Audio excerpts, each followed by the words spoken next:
Welcome everybody to episode 9 of Blood and Silver here on Hard Knock Dice, campaign we run every Wednesday. You can also catch our Cross Eberron campaign, DM'd by my awesome support, longtime buddy Jonesy, on Saturdays at 5 p.m. Eastern Standard Time, as I go through reading things that are just copy-pasted from last episode's introduction.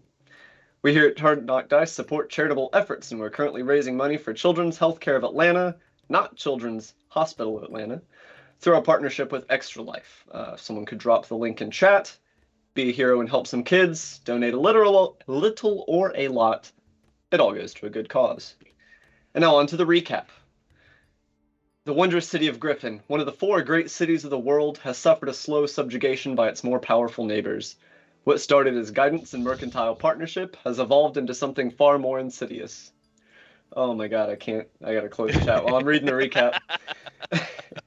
Talks of annexation have sparked a rebellion, and it is in the service of this rebellion that our protagonists find themselves in their current predicament. Introduced to the leaders of the rebellion, the self-titled Order of the Dawn, by a mysterious mutual acquaintance named Kiel, they were given space in an abandoned theater as a base of operations and assigned their first mission, which they completed with incredible violence. Performing some chaotic recon to gather information on the rebellion's assassination target for their latest mission, General Spiros Rokides, the charming bardic student Seraphina caught the eye of his brother Alikos. Their good fortune took a turn for the worse when an unknown armored figure, I just cannot speak today, butchered Roderick's friend, leaving an ominous and cryptic message amidst the carnage. The leaders were made aware of the murder of the eerie Knights of the Circle that took place around the same time, adding to the confusion. After finally meeting Spiros during a celebration prior to an important military exercise, they returned home to discover that a resistance safe house had been raided, resulting in the first open bloodshed of the conflict in the city. And here, having just been given this news in the middle of the night at their return from the aforementioned party, we will rejoin our potential heroes. Potential heroes and definite saboteurs. What are you doing? Fuck! I think Seraphina has grown very quiet in a way that I don't think anybody has seen. It has stood up taller and is looking at Valentine with a precision that is like scary. She holds out her hand and goes, "Okay. Before we go on to anything, you are the brain of this operation. We rescued you for this purpose. And I'm sure that my fellow compatriots here would agree that when we joined this 16-ish days ago, that we were given very little information from Kiel and from the people, the Order of the Dawn, or whatever the hell you guys are calling yourselves." Yeah, just kind of goes. Exactly. I am risking everything that I have built for this.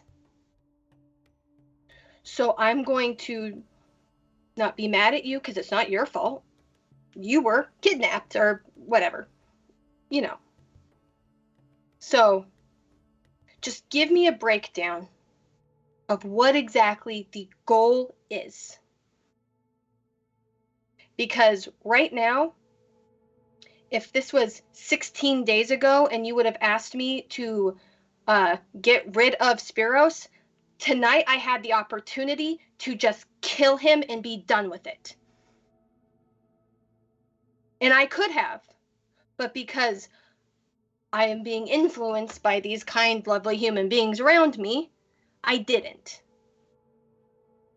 But if that was the wrong move, then I need to know now so that I'm not wasting my time.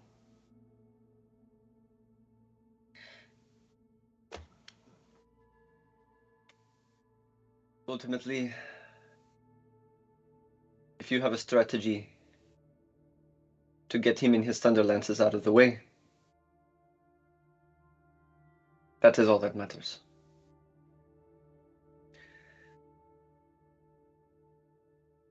The original plan involved a lot more time before things came to this point. More opportunities for us to build forces, arm ourselves, gather information, and liberate ourselves from the threat of certain individuals. We are now fast-tracked.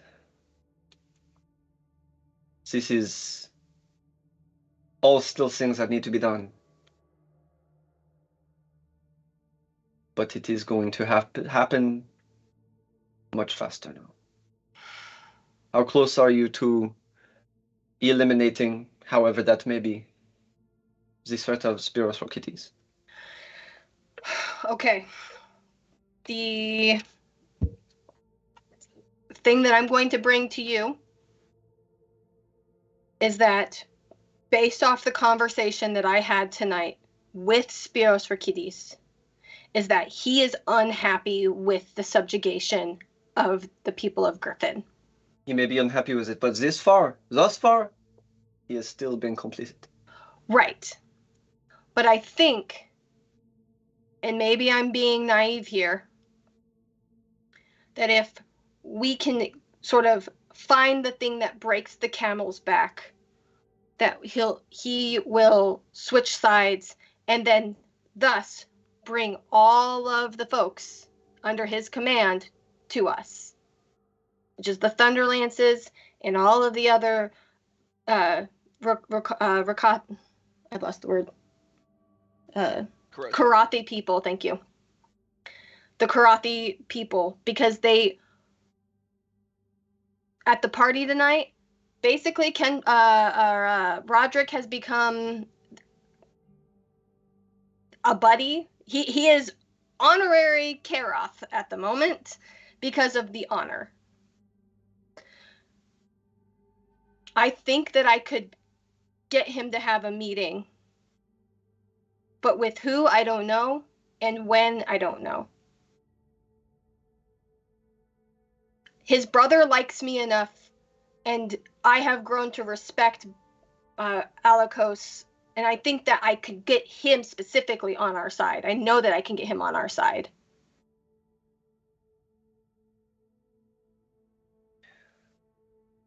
That is all well and good, but how long will that take you? Do you think you can handle this in the next day or two? Because yes, we are going to be approaching the climax of this confrontation very soon, comparatively. Yeah. Most of the people we have working for us are blacksmiths, farmers, house servants. When it comes to our ability to accomplish more daunting tasks, we are relying on you. I know. But we have other things we need you to be doing. I have a one-on-one date with Alikos on Wednesday. Give me till Wednesday, or not Wednesday, sorry. In 2 days' time. Sorry. This is, y'all's date is scheduled for the day after the demonstration. Correct. So not tomorrow, but the day after. Give me until then. The problem I have with this,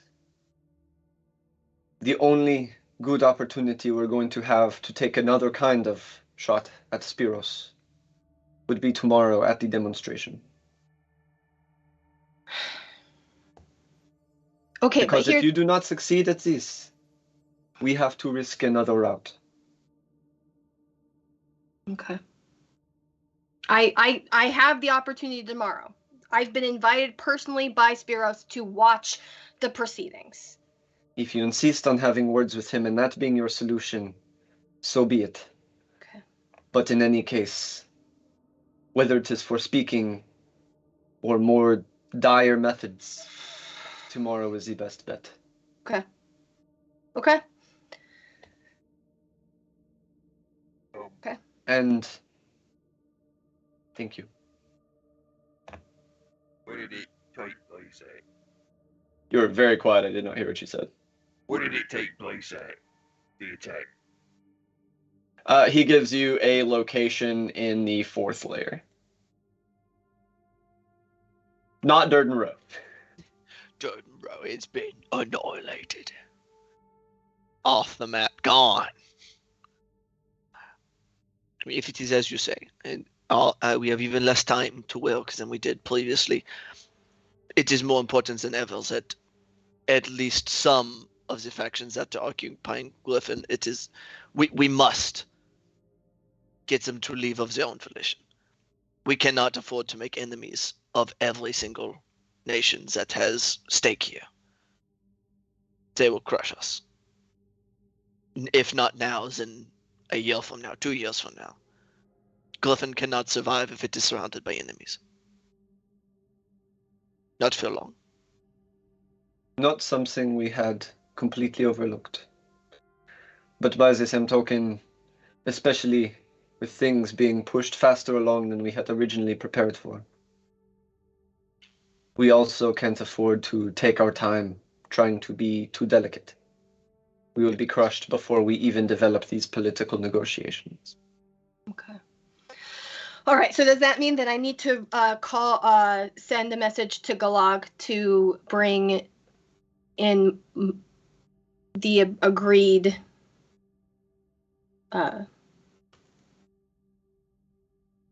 I know that there was an agreement happening between my people and the Order. Yes. Do you need me to send a message to Galag to have them get organized?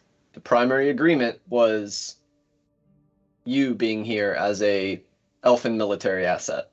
Oh, okay. There was a further deal made that they would provide basically magical firepower if you could deliver a living Knight of the Circle. Okay. I guess I got that mixed up in my head. Okay. All good. Okay. All right. Well then. Did I know who attacked them? He said it when y'all first went down at the end of last session. It was a raiding party from the City Watch. Right. What's the scene down there look like? The survivors have evacuated after they eliminated the City Watch members. The raid was incredibly unexpected, and several of our members went down in that first attack, but we managed to get a retaliatory force to jump them, get them from behind while they were busy trying to clear out our safe house. It was only 5 or 6 of them. We wiped them out, but we have had to make that safe house empty. It does us no good. They know where it is now. All right. So how many watch died? He said 5 or 6. 5 or 6. Okay.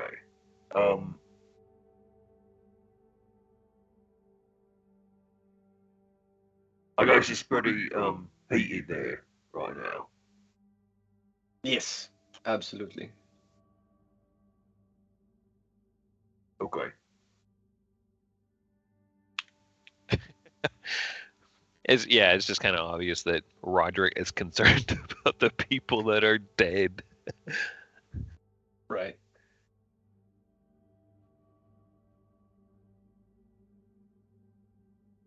Well, primarily, I wanted to alert you and get an update on your current mission. It is already late, and we are all going to have long days tomorrow. I bid you good evening. He just kind of like as he's leaving, I grab his arm, not hard or anything, but just say, I will do whatever it takes, but if I can get him to talk, will you be willing to talk with him? If I could get him to agree. kind of just looks down and away for a second, and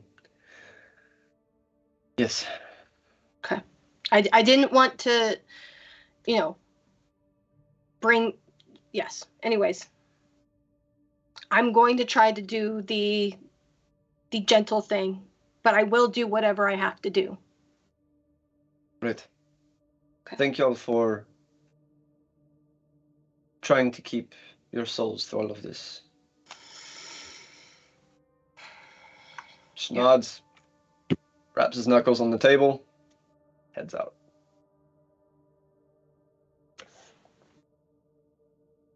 So it's like 1 in the morning or whatever.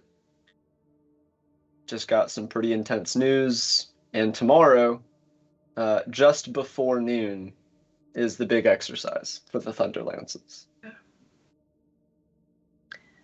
I think Seraphina picks up some detritus and just hucks it against, or like across the empty theater. The clatter of whatever it was you tossed, like chunk of wood or piece of a chair or something, just clattering across the floor. And I just turn to them with my arms up. Do you know where Maximilian's at? No, I don't know where he's at.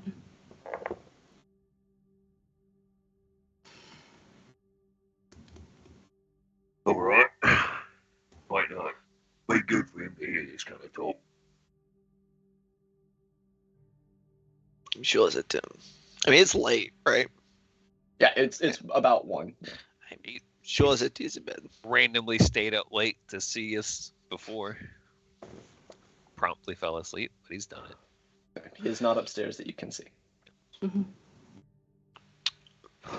It is simply a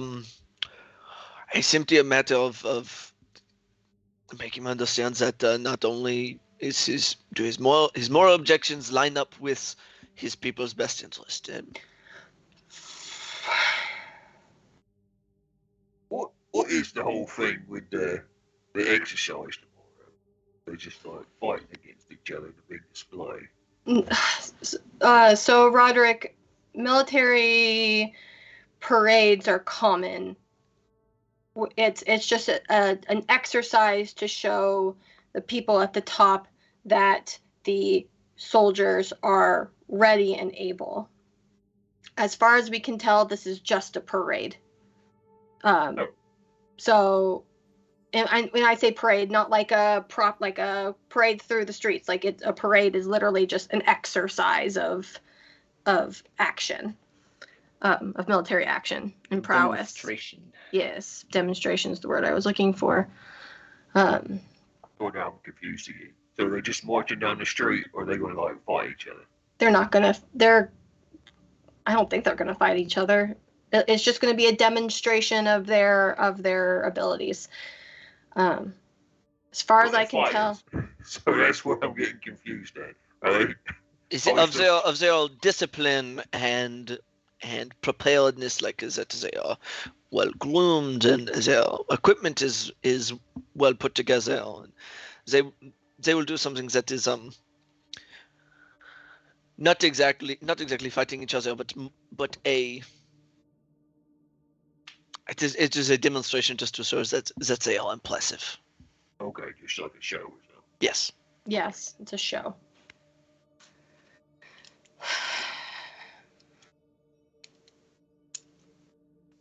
So, y'all gonna be heading to bed, or does anyone have any things they would like to do before we wrap up this day?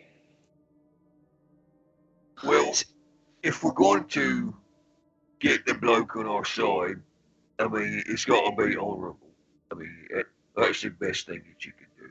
He's got a job to do, so he's honor bound to do it. So you got to impress upon him that what he's doing is dishonorable.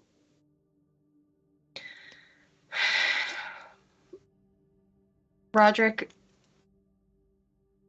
I have grown to respect you, but you don't know anything about this kind of thing. He's Karothi, right? It's not about him being Karothi. This is beyond that. This is politics and nonsense. That's what this is. It's all politics. And I have spent the last 75 years wading through all of the muck of politics. And I'm going to... Go ahead. I was like, I'm going to do my best to make him see.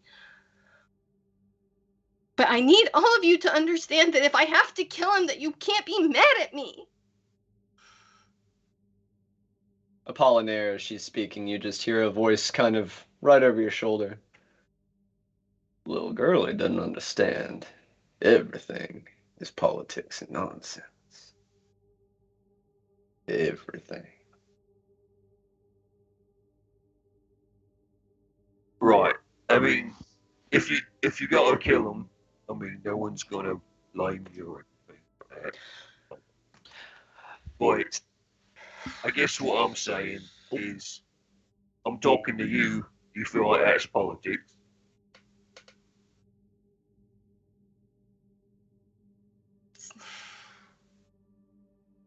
He's still just a guy. If you can convince him, then that's all you need to do. Yeah. I'm just so much more complicated than that, Roderick. And I go upstairs. I go up to my room. It's like, I'm tired. I have to go and try to salvage this rebellion from pure destruction and the Black Sunset 2.0, and go upstairs.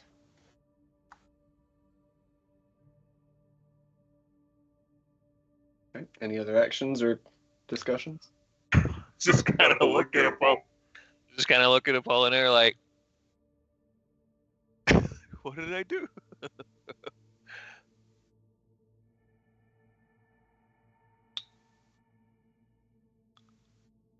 This is more of a matter of, it's not his personal honor, it is his honor, his word to his lord, his liege. It is, at this point, it is more about convincing him against honor, whereas that it is to honor. And for somebody who they have been doing what he has been doing for many years, that might not be enough, Roderick. And who knows, while he may dislike what he is doing here, he may like the power it affords him more. Right. I mean, do we know too much about him? No. You need to, there is a dial and your volume needs to be louder. Do we know that much about him, though? I mean, We don't, and we don't have enough time to determine.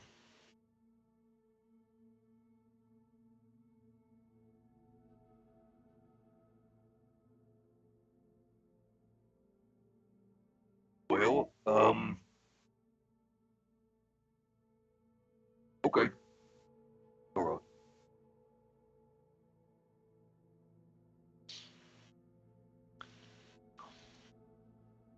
We'll just have to hope that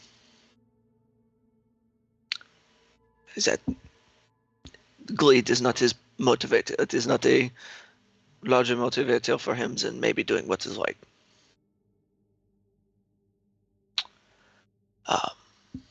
Gaia, wherever you are. I do not know if Gaia is able to heal me right now. Yes. Gaia, my dear, I think an important thing for you to do for tomorrow is make sure that maybe you have some spells that you can use to remove Serafina from up where she is stationed with them quickly.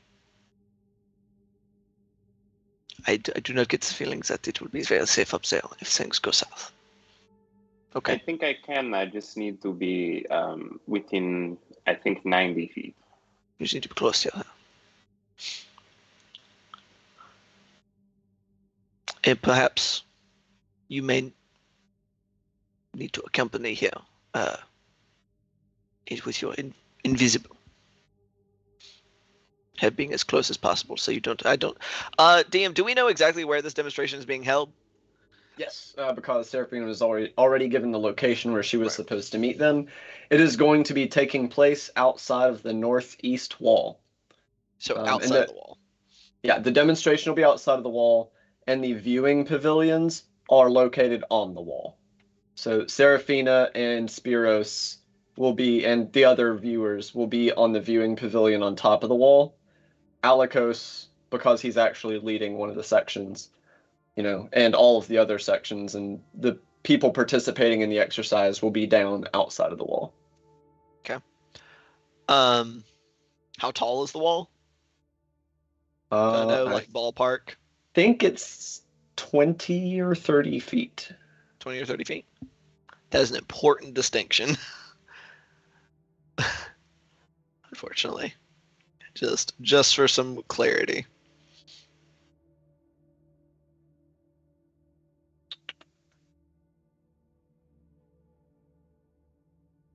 Yeah, it is 30 feet tall.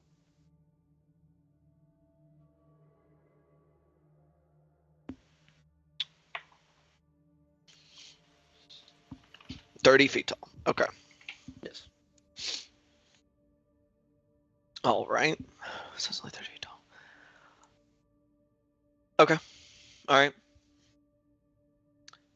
I think that maybe if you stay nearby, maybe if you do not have to be invisible, but if you stay nearby, maybe as your cat form, perhaps, and be ready to remove her from the situation.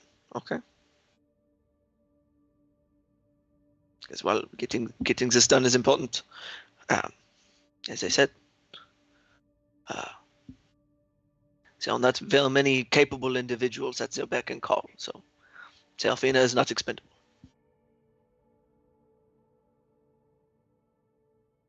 I think So, I can sit on something close by. sit on something. They will try to get you somewhere close by to be able to remove her. Okay.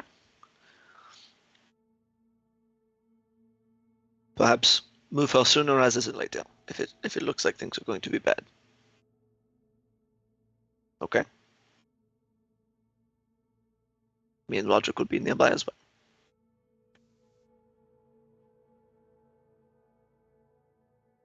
All right. You all heading to bed?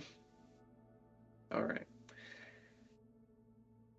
You'll sleep as deeply and comfortably as you all believe is appropriate for your individual characters. It will be a fairly short night. Basically, the minimum amount of sleep to get that long rest in before you're woken up by sounds of people. As soon as I wake up, I get dressed in actually sort of a combination of my elven clothing, so my like leather pants, but like kind of a blousy like white top. And I go downstairs across the street to get food for everybody. And try not to wake up. Sorry, go ahead. I was like trying not to wake up. I mean, I know that Apollinaire doesn't sleep, but just I want to have a calmer chit chat before the whole shebang. Right. Well, when you go downstairs to head out and grab the food, the first and the most immediate thing you'll notice is there's already a lot of people here. Okay. You generally don't see more than 7 or 8 of the resistance fighters drifting through at any given day, but there's probably like 20 people downstairs. Okay. When you get down there, and they're a lot more armed and armored than before. Whereas, a lot of times they're just like in street clothes with a short sword or something. They actually have like improvised boiled leather cuirasses. You have a few people with crossbows. A couple of them look injured. Okay. But it's a real grim atmosphere when you get down there. I think because of who Seraphina is, tries to put on a good face, petting people on the back. I can't give out that many bardic inspirations, but just kind of like you've got this, we've got this, don't worry, you're a part, like we're gonna win kind of vibe. Right. As I cross through and then come back, do I clock Maximilian at all?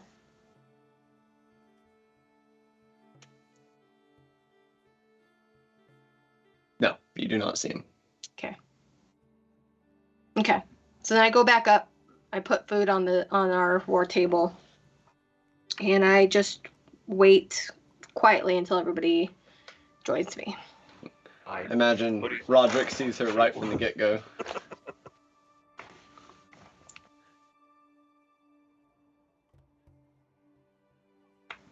Okay. Good morning. Good morning.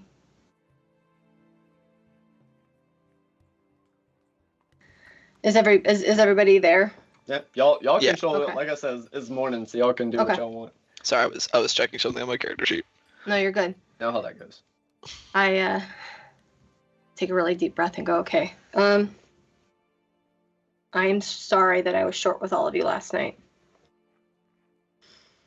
It's very hard to break 75 years worth of habits. And I meant what I said. I'm risking everything. Everything that I have built.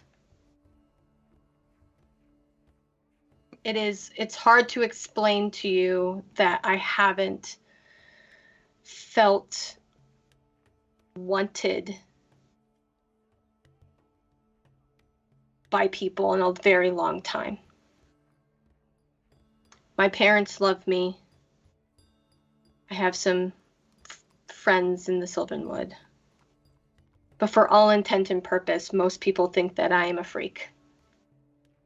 And that that my parents should have never brought me into the fold.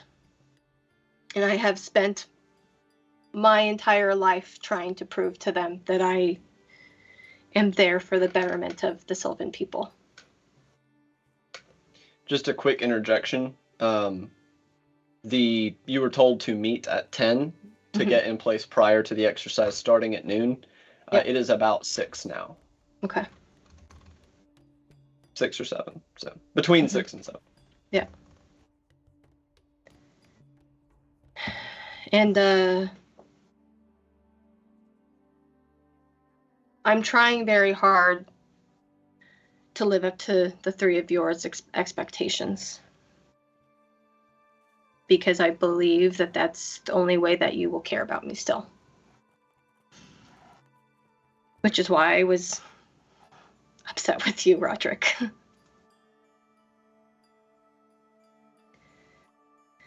And I'm afraid.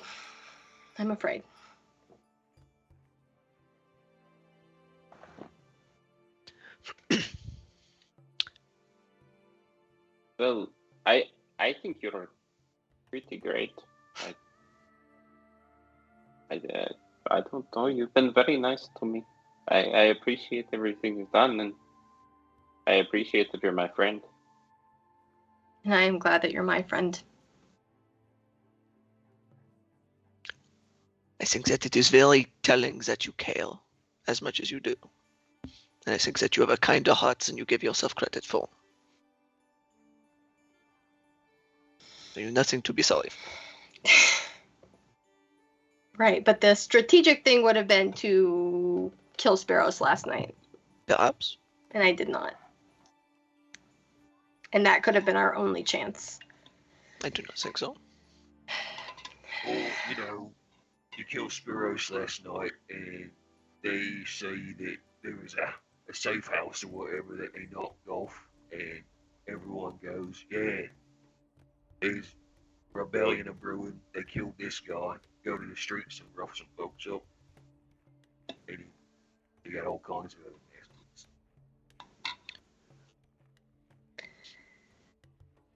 Maybe. Regardless, I will go.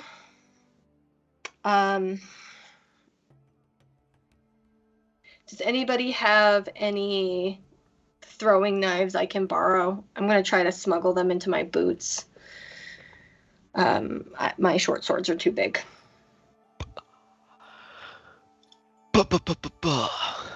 I do not have any daggers. That's okay. I can go buy some.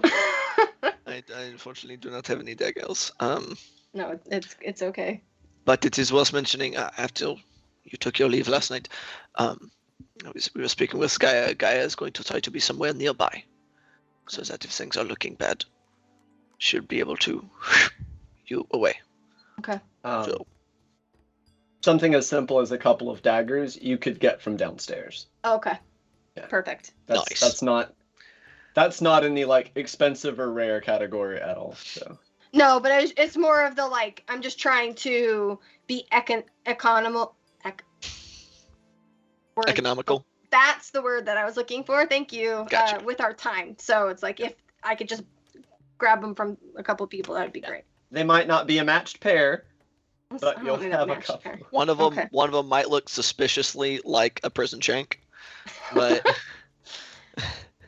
It is what it is. Okay. Aside from that, that's all I can think of. Do I look appropriate? you look like You look pretty nice.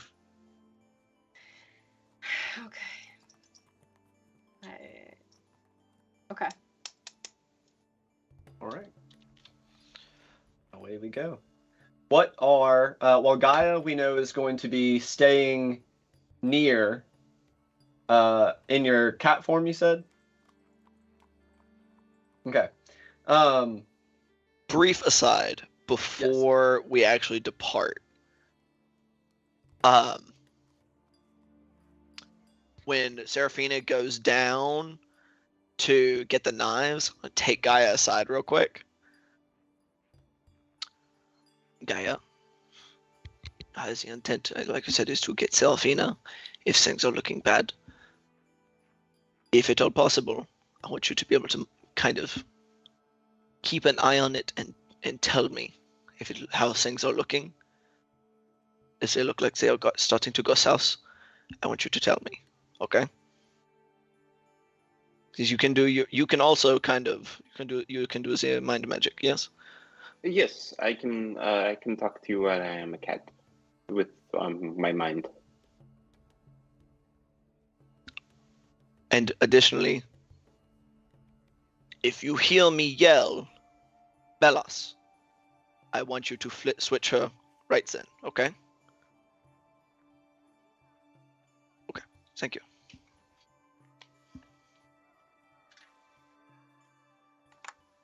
DM, how suspicious would it be for me to have my instrument with me? Not particularly. Okay. I will be bringing my lyre then. A little weird, but you are known as a bardic student to these people, so it's not, they'd be like, well, that's strange, but probably not like, why does this bitch have a lyre? Mm-hmm. Right. And if somebody asks, I can always say that I have class right after or whatever. Okay. Hell yeah. Sure. Play Wonderwall. Yeah, it is not noteworthy enough to be noteworthy. So.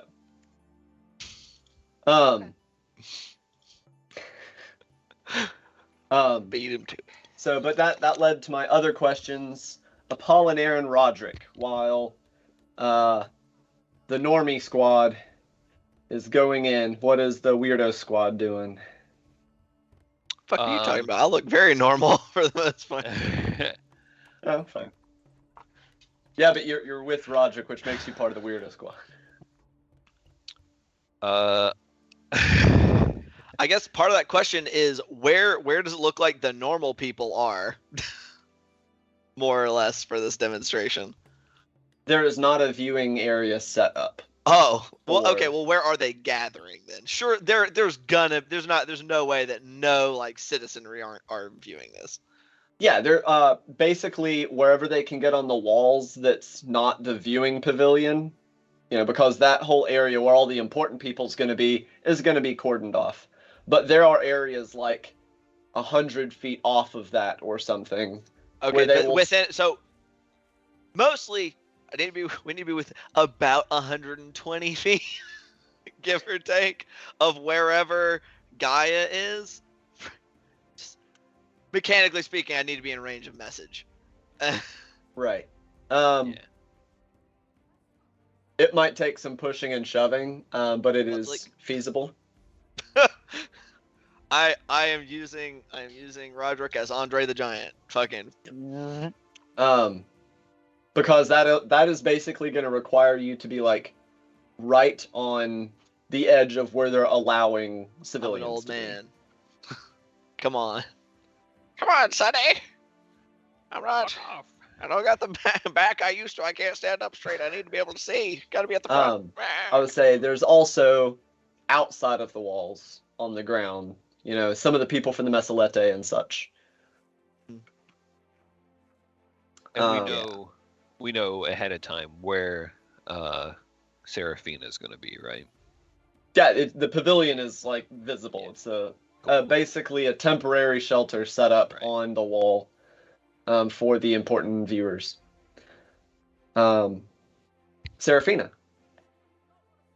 you are dressed and ready. You get your couple of daggers from the armory downstairs. Roll me just a quick stealth check for concealing that on your person. Alrighty. I have really good stealth.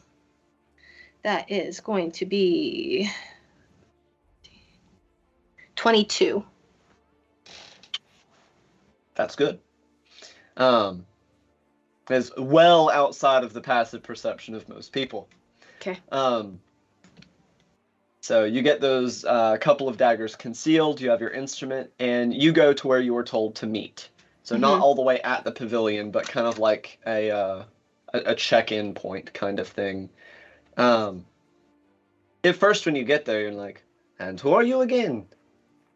But I just bat my eyes and go, I was invited.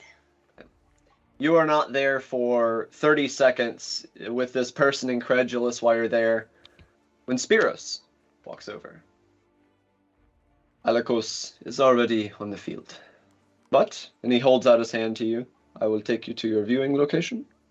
I take his hand and do sort of like a side, not really a curtsy because I don't have skirts, but you know. Right. He does the like very kind of distant professional soldier thing. You put your hand on his arm. He leads you up the stairway. And the viewing pavilion is pretty much what you would expect from a bunch of wealthy and important people, you know, out to view a big military exercise. They're making kind of a day of it. There are servants providing wine, hors d'oeuvres. It's not hot enough for them to need people waving fans yet. But you definitely get the idea that if it was, they would be here.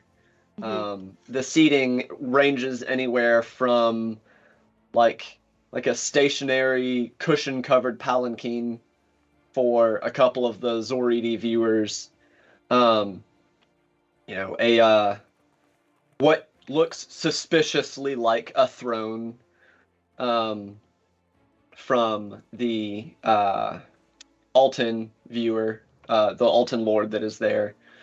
It tracks. Okay, don't even. Yeah, no. It takes everything in Seraphina's like heart and mind to not audibly sigh and roll her eyes at this ridiculous display. Well, it turns out you don't have to because y'all are walking by.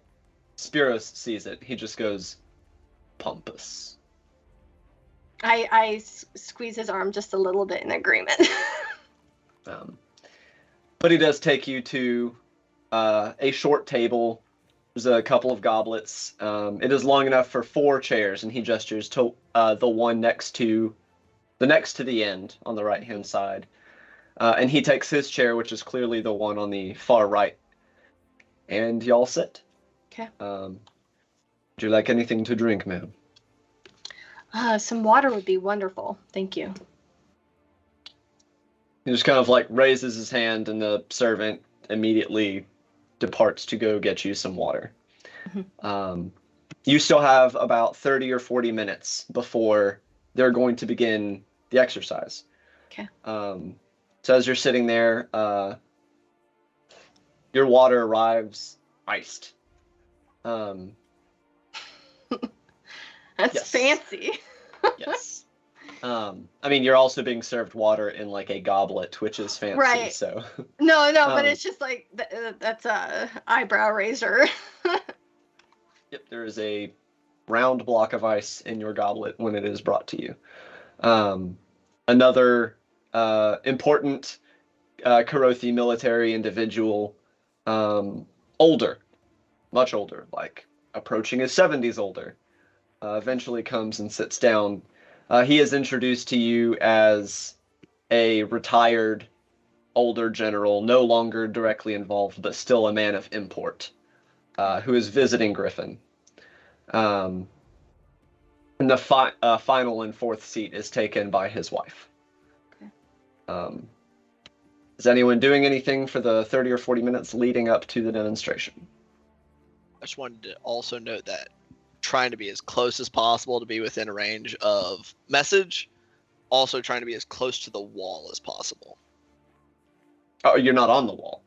Oh, can we be on the wall? Yeah, that's what I'm saying. Like, they have blocked off. Oh, perfect. So yeah, no, at that's the great. Yep. at the center of the pavilion, or at the there's the pavilion. Then basically 100 feet of wall in either side have been blockaded Gotcha. off. Okay, But perfect. outside of that 100 feet on either side, the civilians are packing in to watch. Yeah, that makes much more sense. Okay. I thought fucking peasants were being kept off the wall, but no, that's perfect. They're being kept off the wall near the important people. Right. Perfect. Now, the very poor people from the Mesolete are down on the ground outside the walls, but Unfortunate for them. yeah. So, without further ado, if no one else is doing anything, Is Gaia close enough that she can hear what the pompous people are saying? yeah, Gaia, where are you located specifically? You are currently a cat, a winged cat. Yes. A guy would try to get perched somewhere within range of the spell, but like without being too obvious of like, that cat's been sitting there like doing nothing, and also has wings.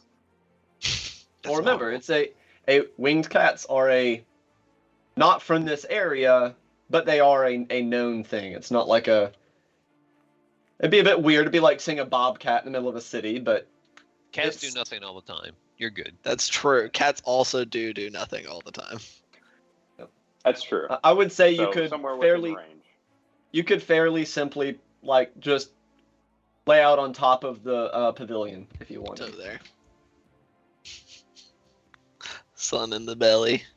And what is the top of the pavilion? Oh my god. Pavilion. Yeah, what is That top of thing. it made out of? It is a lattice work of wooden Metal. supports with fabric or canvas sheeting That's what I between it. thought. So if I jump on it, it'll definitely come down. Yeah, How are you but gonna get up a lattice work of wooden supports. It is like fairly elaborate and sturdy. But I mean, you're made out of hot, and that is fabric. So you know. Can I make sort of in this like sort of interim, like do some insight checks or investigation checks, just to sort of give myself some planning options? Sure. Okay. So you're making your insight checks to Spiros. So okay. What are you this inciting? What are you inciting? So I'm trying to make Serafina, before she went to bed, wrote a note that she's trying to decide whether or not to slip into a pocket of his to encourage him to meet me to talk. But I'm waffling on this. So I'm trying to decide if there is an opportunity to sleight of hand this note into his pocket. Actually, go ahead. No, go ahead and finish your statement, then I'll go after. The other thing that I want to do is also do sort of a lookabout of like, if push came to shove, would I be like, where would I need to be in order to, and then go? So what you might find incredibly relevant, since y'all are sitting there for 30 minutes, you have Spiros. He'll point out, that important person or that important person, basically trying to be a good host. Mm-hmm. As all of the sections begin lining up into their big block formations, he'll be like, that's, second section is, headed by Alikos, points him out, gives you the names of the other section leaders. And other than that is making small talk with the retired general that is sharing Il's table. Okay. And at one point, the retired general asks him, "So you'll be going on your usual rideabout afterwards, yes?" And Spiros says, "Of course. It helps me to clear my head after such an important and stressful event." "Very well. Weird."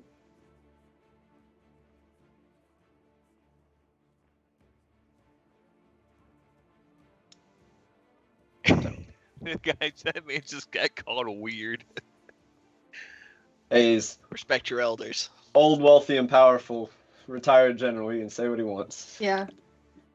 I think after that, it's like, oh, it's been ages since I've ridden a horse. Probably since the last time I rode a horse was when I was coming down to Griffin. Beautiful animals. Beautiful animals. Just trying to, like, throw... He says, as you're saying that, "They are, and Karothi horses are the best. I do enjoy my solitude, but I am quite sure that Alikos would be delighted to go riding with you after the exercise."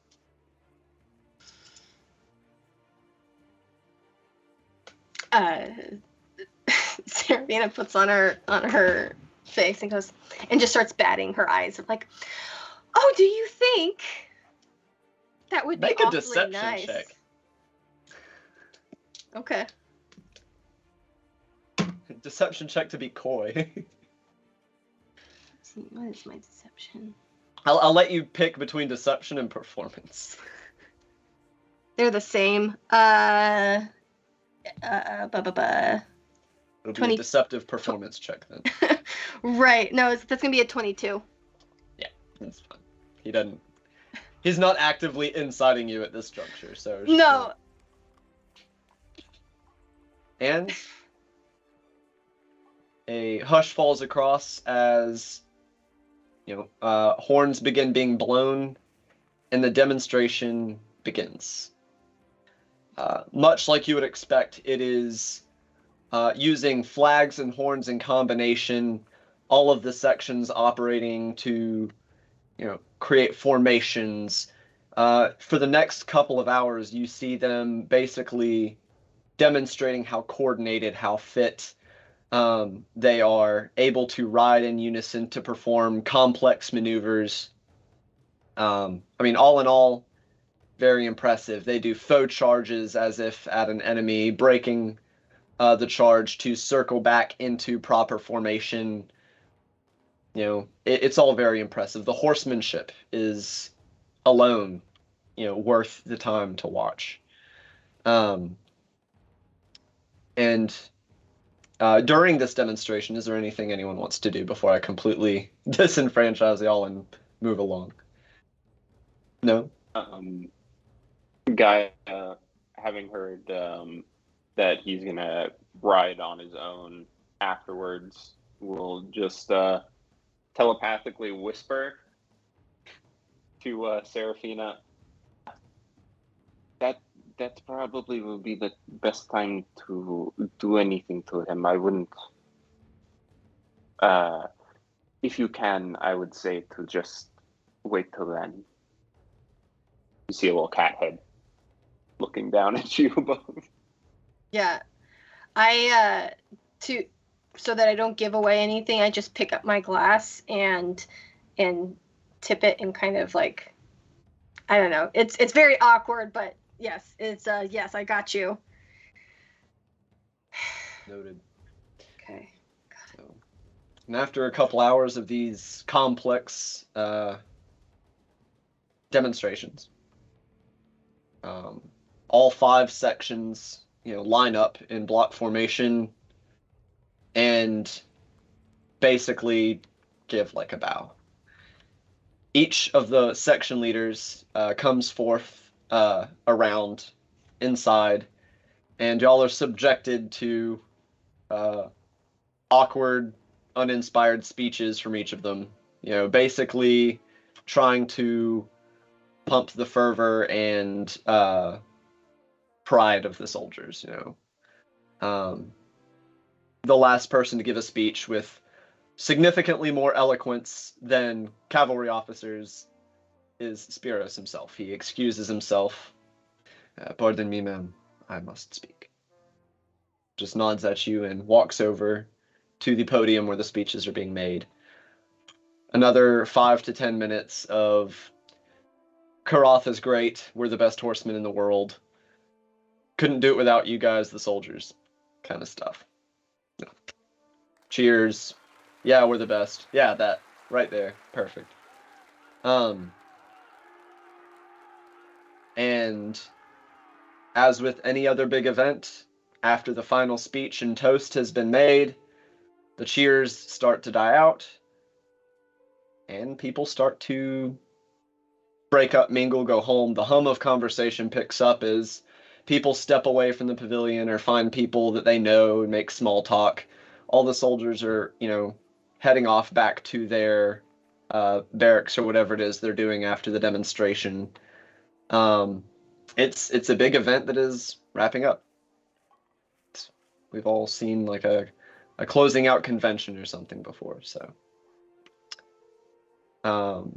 What's your passive perception? Passive is 12. Passive is 12. All right. That's funny. You are, I guess, being subjected to probably some stiff small talk with the retired general's wife when Alikos arrives. He's still, well, a little sweaty. This is not the freshest he's ever been. Still in his armor, holding his helmet in his hand. How did you like it? Amazing. You were clearly the best. I'm not, objectively, but I appreciate it. Who said that I had to be objective? That is fair. So, what are your plans for the day? Your brother said that you and him were going to go on a ride and thought maybe I could join you. Oh, he always goes on his own little rides after these demonstrations. He says it clears his head or something, or he needs his solitude, whatever. I tried to come along once and I got yelled at, so I don't do that anymore. But if you want to go riding, we can. I would love that. All right. And it is at that time with your passive perception, you can see with his not great social stealth check in the same way y'all have rolled social stealth before. So like Spiros, small talk, thank you, have a wonderful day, pardon me, sir, kind of easing his way out. A man after my own heart. He's only got an 11, so your passive perception gets it. Okay. But I will meet you, where would you like to meet? Because I have to change out of all of these. Why don't we meet at the Rowdy Drake, and then you can take me to where, unless there's a stables that you prefer. I don't actually have my own horse, so. That is fine. We have plenty of horses. A couple of hours? Yes, that would be great. Excellent. I'll see you then. And he just kind of like takes your hand and like the mock kiss where you don't actually make contact and steps away. The clank clank of his boots and spurs as he heads off to change out of his battle regalia. Great. As soon as he leaves, I do everything in my power to get out of there. Yeah, and no one really knows you. You get maybe a few, pardon me, ma'am. Just people being polite, but no one's trying to stop you to talk or anything. Perfect. And I try to gather everybody up, sort of away and go,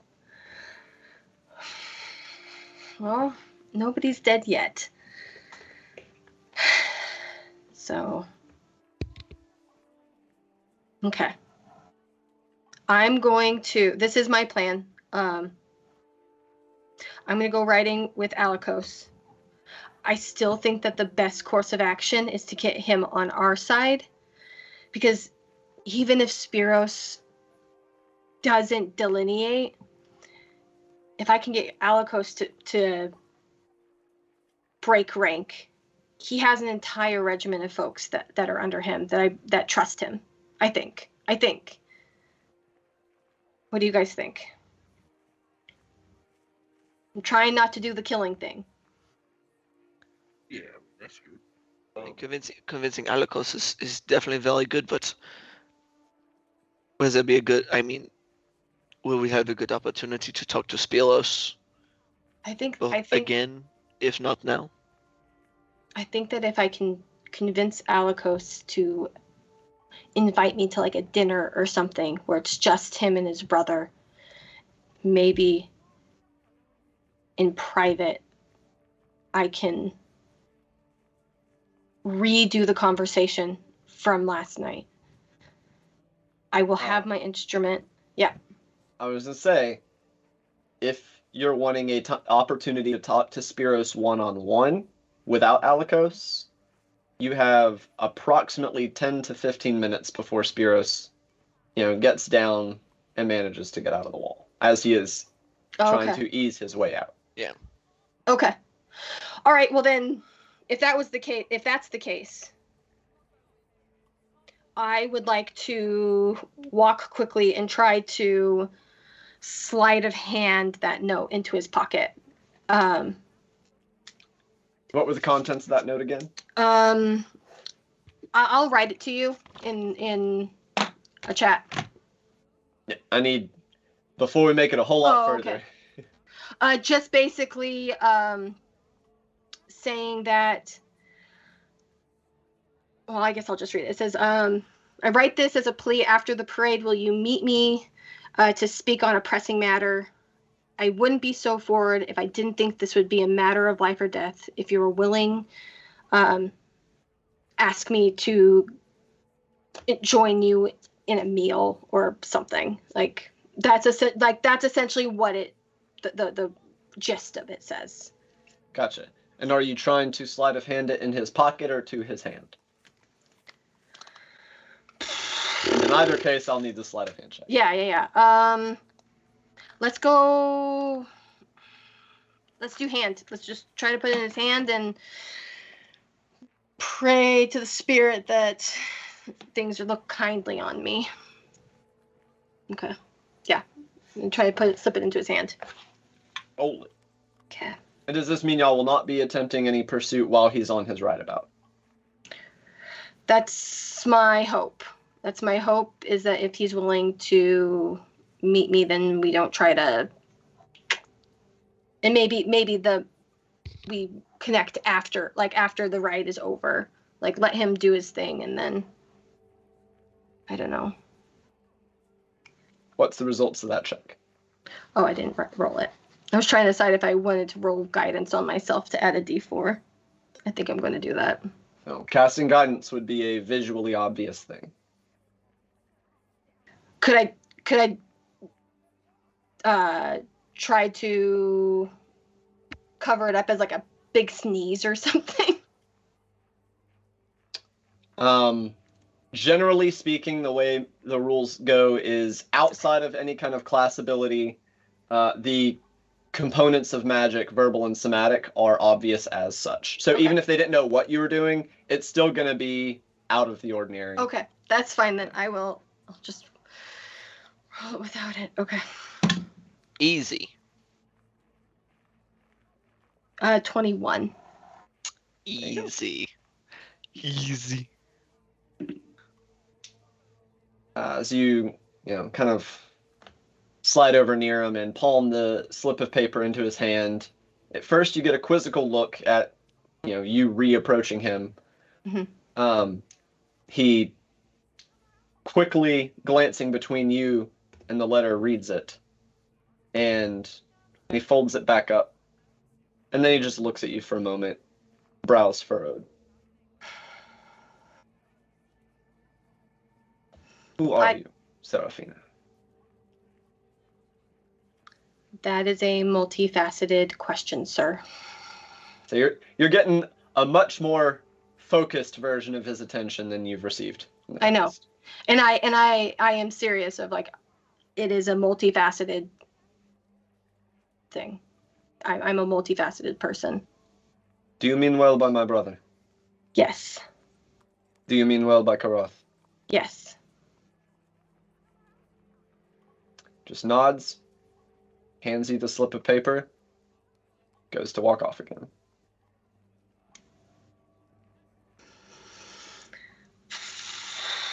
Okay. And then I'd rejoin everybody and go, well, I either have made the best decision or worst decision, friends. In what way? I asked for another meeting with Spiros to try to get him on our side. What do you say? Not much. He's not a man of many words anyways. So we beating them, or It would be me. I have to. I know that a splitting up is the absolute stupidest thing, because every time we split up, somebody gets murdered or tried to get murdered or black bagged or whatever. So, But I think that I have gained some modicum of trust. And this is the only way I think that we can do it without murdering someone. I can still come with you, just be outside of wherever you are. Yeah. Okay. Okay. Gaia, you are Shushuf. You just need to be able to see them. So even if there is like a window. Could you fly above us and be invisible like you were a few days ago? That's a DM question. I don't know if I can turn myself invisible and then switch into my cat form, and then Not making a spell or you're not making a spell, not casting a spell or making an attack. Yeah, your shapeshift is not a spell. It's a magical effect, but it's innate to your person. okay. So So using yes. a natural racial ability does not break invisibility, as it is not an attack. I was about to say, got to clarify that. If the racial ability is an attack, it will break invisibility. I transform threateningly. Yeah. Explosive shapeshifting, the newest cool thing. Woo! But when would you be meeting him, do you think? In a couple of hours, I'm gonna meet him at the stable. Meet Alikos at the stables. No, right. You're You're muted, DM. Spiros didn't tell you Yeah. when No. he would meet you. He just No, nodded that's and why. walked off. That's why I said Alikos. I'm meeting Alikos at the stables in 2 hours. Right. I was just saying for Ian specifically's benefit, Right, not Apollinaire's. Mhm. Yeah. No, I understand. So, you know you're meeting him or not then? I don't know when I would. I think that his nod was an affirmation that he's willing to meet me. All right. Maybe I'm being naive, but I think that was what it was. So you know how to get a hold of him. I mean, we kind of live in a secret place. I mean, I'm meeting his brother, and if you're talking about meeting or getting connected with you guys, I have my message. All right.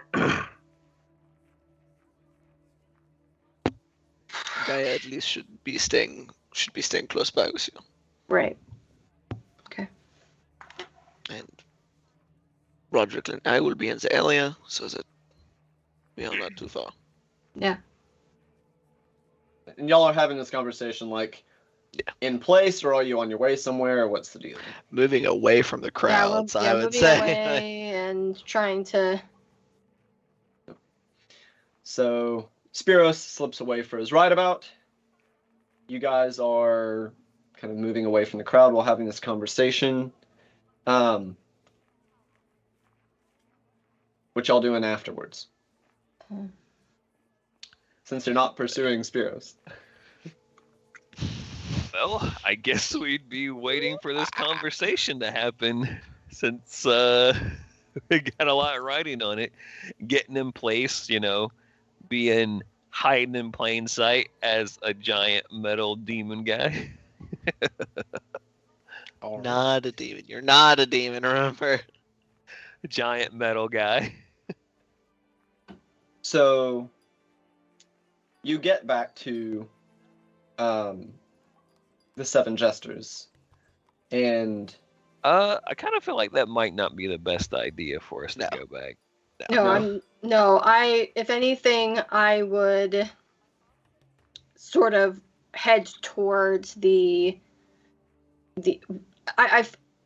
didn't say anything, but I'm assuming that Alikos gave me the location of where to meet for horses and y'all stuff. are meeting at Kimo's. Oh, okay. Yes. Yeah, at the Okay, fine. Then I'm gonna go to Kimo's and eat and do the you guys were so wonderful, huzzah, Oh yeah, it is packed to the gills when y'all get there. everybody So- loves Roderick. He's Yeah, well, let's go Honorary crash king. that place. Yeah. let's do it. You can go crash the Thunderlance party again. Yeah. Round 2. The pregame and the postgame. That's pretty much what it was. You had the encouraging ourselves and building ourselves up, and then the after game celebration as well. This one is, however, starting at 2:30 in the afternoon. So they are day drinking now, and day feasting. They even have tables set up outside in front to accommodate people, Karothi wives and stuff that have brought food to give away to all the soldiers. It's a little bit of a Karoth block party in front of Kemon's Rowdy Drake. Nice. I think that to just have something to do with my hands that outside people that we've recognized from the last few days, speaking in Karoth of amazing, and then because I have my instrument on me, start playing some of that music that I learned. That's just for funsies, and again, trying to be in the spirit here.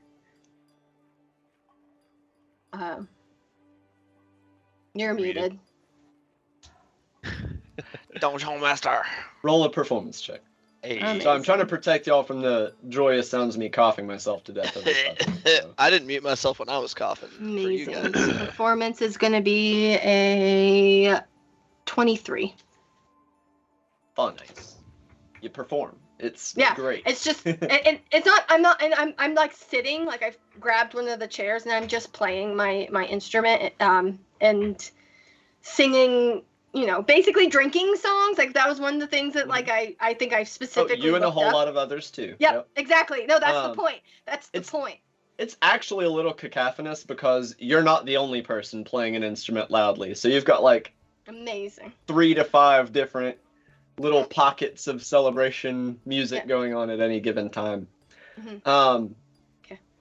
A little over an hour after you guys get there and start your meal / drinking / socializing. What's up? Damn, I did want to say I kind of wanted to bounce around a little bit and just kind of check in with people if they thought Spiros would be showing up here tonight. Just kind of, he was, no offense, but he was the only one whose speech really was worth a shit.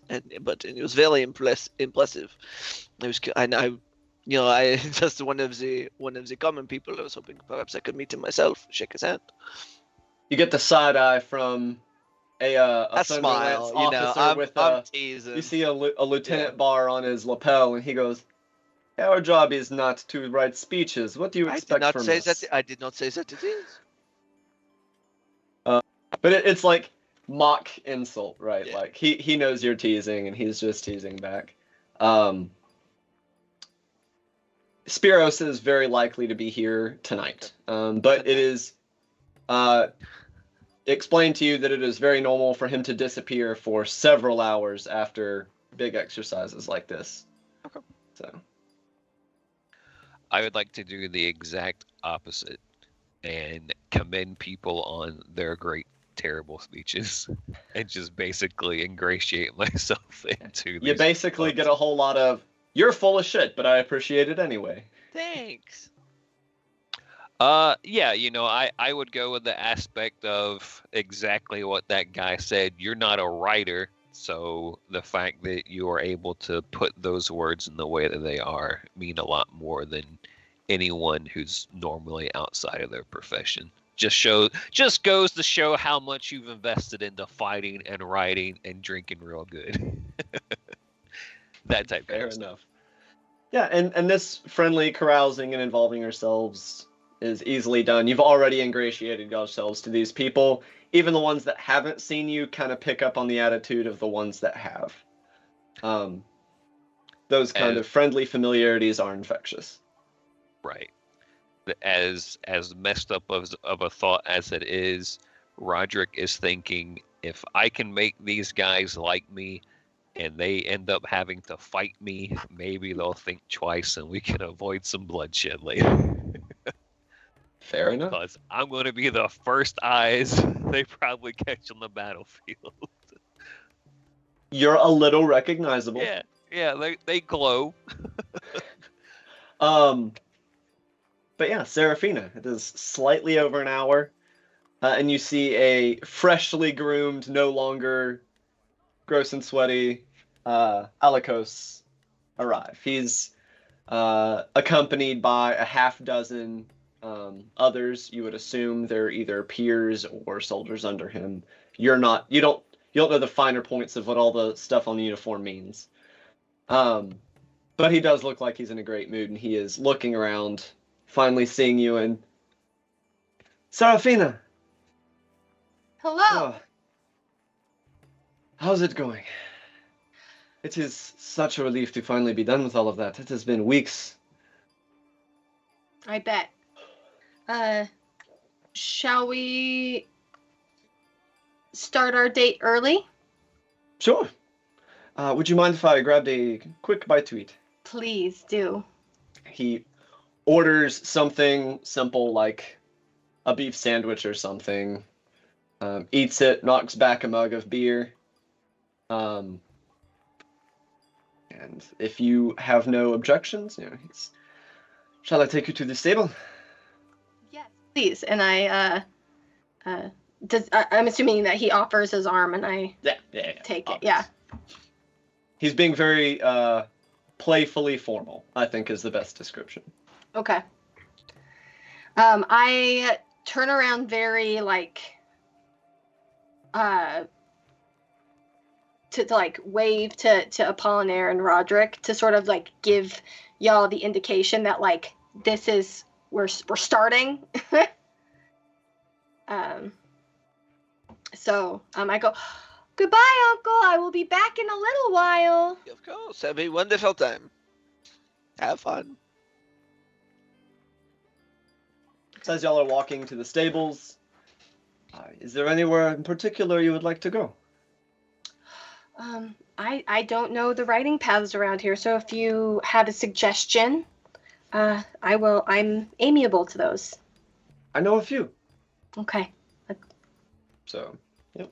He leads you to a Karothi stable.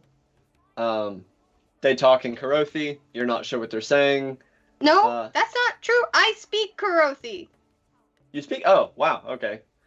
Basically, he's asking for more like docile animals and ones that are fresh, since 500 horses just got ridden hard for 3 hours. Mm-hmm. So, trying to get horses that aren't, rearing for a fight, nor are they exhausted. Right. You said this guy showered, right? Or Yeah, he did. Yes. Okay. Yeah, he is He ain't freshly. stinking. No, he Unless- is bathed, groomed, and dressed in normal people, not military uniform clothing. human sweat's one thing. Horse sweat, that's a whole different bag of worms. Yeah, no, he is. He has been uncavalried. Yeah, so he will get you up on the horse, gets up on his own horse, and y'all start heading for the front gates of the city, which will take a minute. Yeah, no, and I think that like any conversation we're having between now and the gate is very mundane. Basically, I want to wait until we're past the gates. I guess the other thing too is that I want to sort of just like do some checks to see if there's any knights or bad people that are suspicious. I'm so paranoid right now. You do not see any Franzlin agents or Knights of the Circle on your way out. Okay. But you also know that the only the chapter house for the Knights of the Circle is not on the third layer; it's on the second. Mm-hmm. And the Franzlin agents generally, unless they're part of like the problem solvers, will wear normal people's clothing. But Okay. you don't see anyone like keeping an eye on y'all or anything like that. Okay, that's fine. I just right now there's too much on the line for me See- to like risk it. Say, however, the conversation on the way to the gate, like as y'all been riding, and you get the basic like, oh, how was your day, or I don't really know about Karothi military stuff, how did it go, like all the very introductory small talk stuff. You're riding along, you're about halfway to the gate, and he says, so Serafina, I talk about myself a lot, but tell me about yourself. Tell me about your home. Alikos, my dear, I will, if you don't mind, riding in town makes me a little nervous.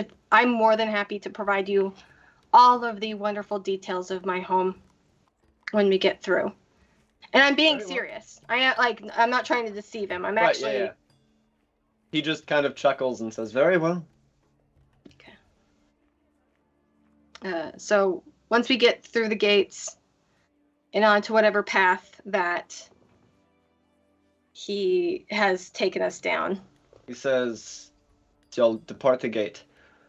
So, to pick the best picnic spot and traveling path for us today, woods, hills, or river?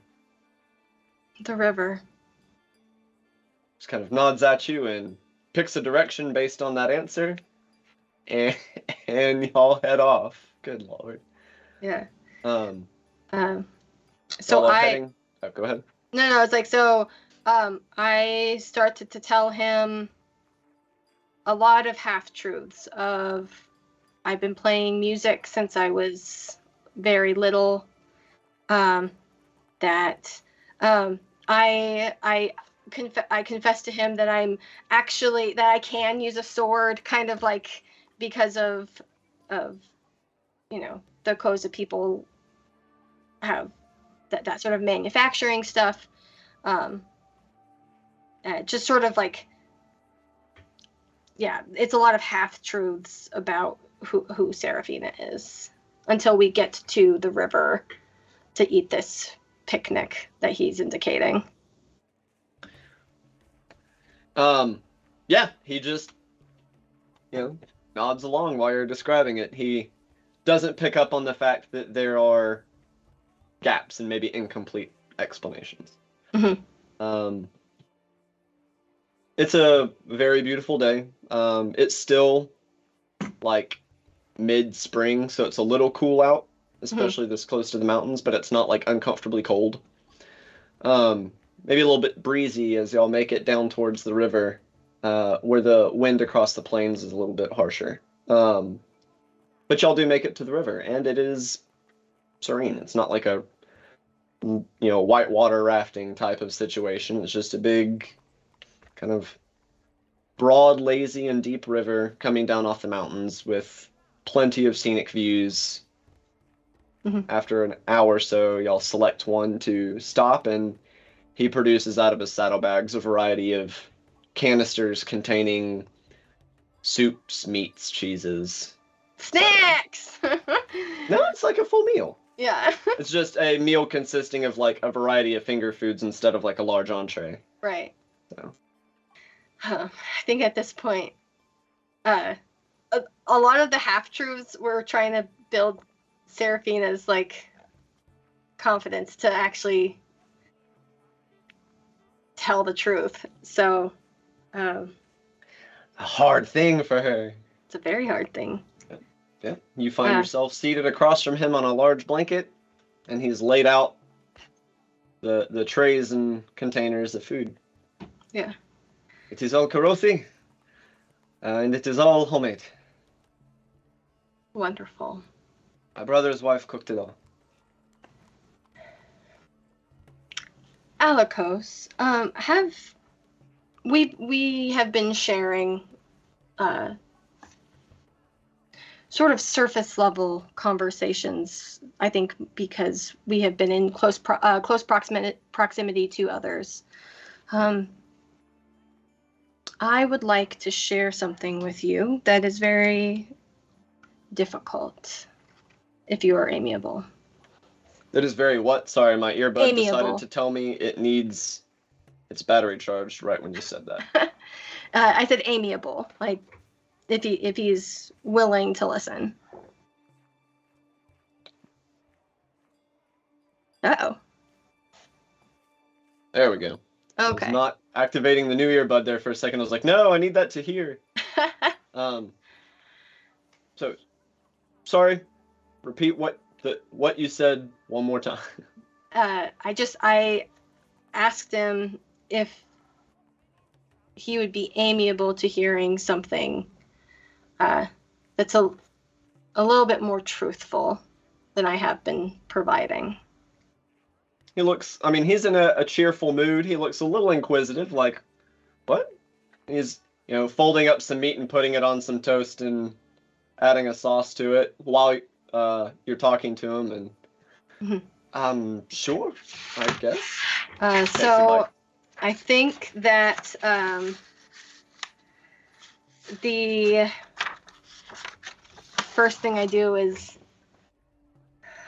so I'm more than just a simple musician.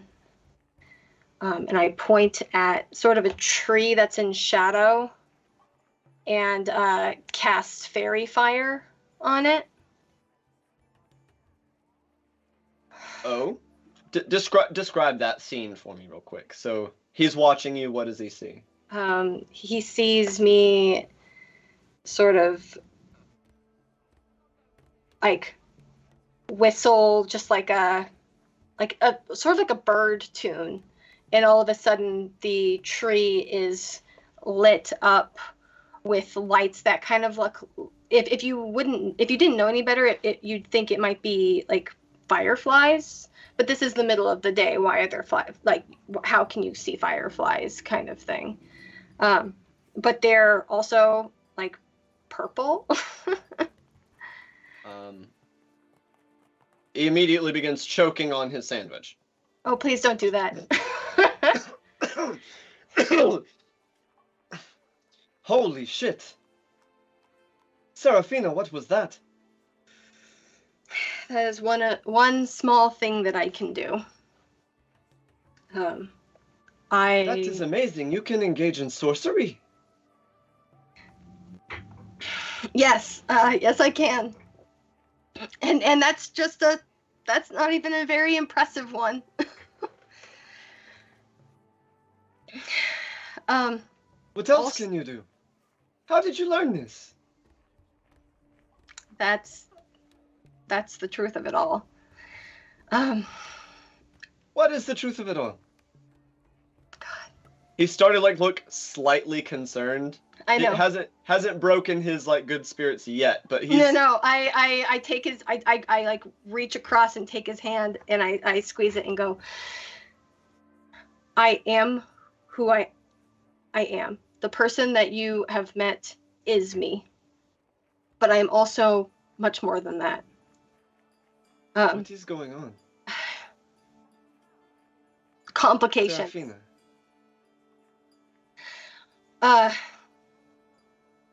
I am part of the Sylvan Kingdom. What? That's all you get out of him is what? It's very complicated, and we don't have a lot of time. But I'm telling you this because I like you and I trust you. There are things happening in Griffin that I'm sure that your brother has mentioned or may not have mentioned that is slowly creating a noose around the people that I care about. And it's closing faster than I was anticipating. And I do not know what else to do. What are you talking about? Did you hear Sylvan about Kingdom. Events in Griffin.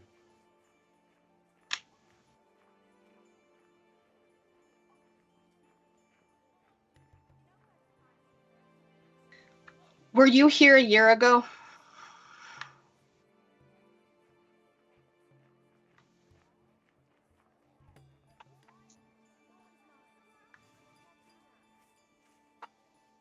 Not quite.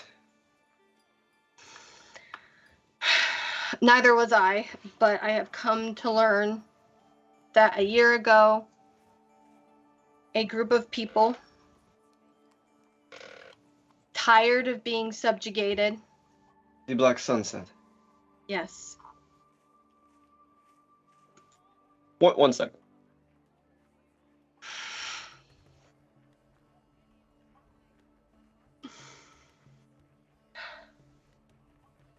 Are you with the insurgents? Without taking my hand off of his hand, I say yes. Yes.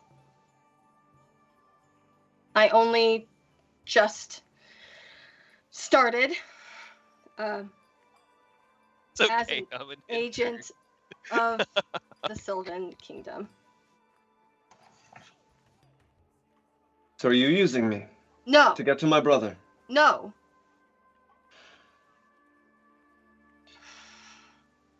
I am trying to stop the bloodshed. But it was never about me. See.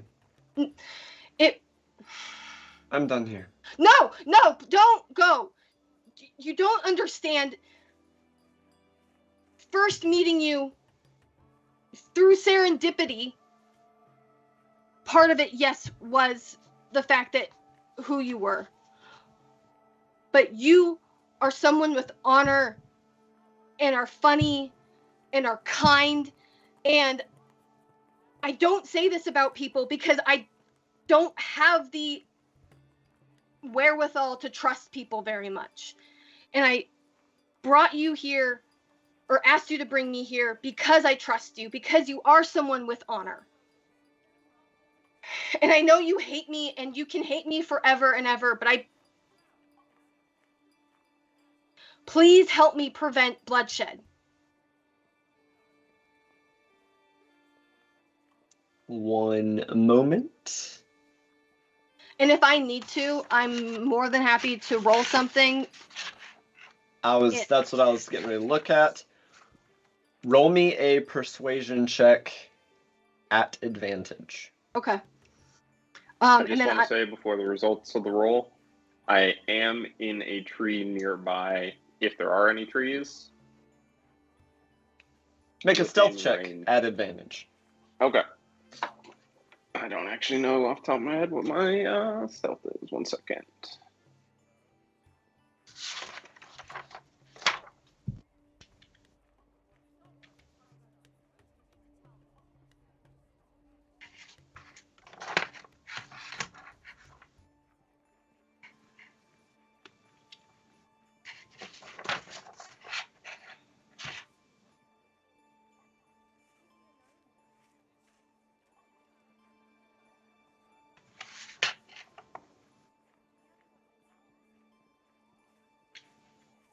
Uh-oh. R.I.P.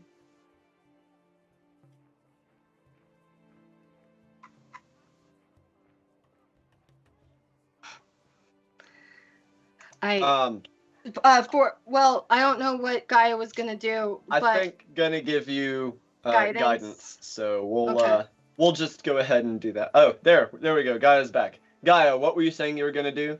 Give guidance? Can you hear me? Yes. Now we can, yes. Okay. Stealth check, 15 plus numbers. All of that was because I tried to go over to the D&D Beyond app. Didn't let me. So whatever the number for myself is. I got you, homie. That's the number. One moment. And yeah, she's just in range, not trying to give herself away. Gotcha. And you were giving guidance, right? Guy's If I stuff can is a do that plus without 2. giving myself away, then yes. So I'm not sure if it has like verbal components or not. I think it That does. as well. Okay. It You'll not be does. casting guidance unless you want as to verbal do and somatic components, actually. Yeah. The most important part was that I'm within range to cast the teleportation spell if need be. Okay. Oh, gotcha. Yeah. You're well within range for that. Okay, so then I'm going to use my I have, as a fighter, I have some what do you call it, superiority die. So I'm going to use commanding presence, which is I'm going to add a d6 to whatever this is. Go for it. 18. So you said persuasion? Yes.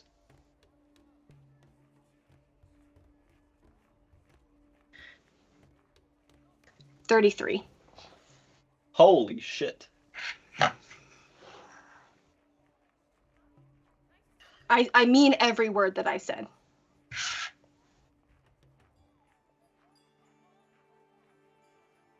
I need some time to think. I understand. I'm sorry.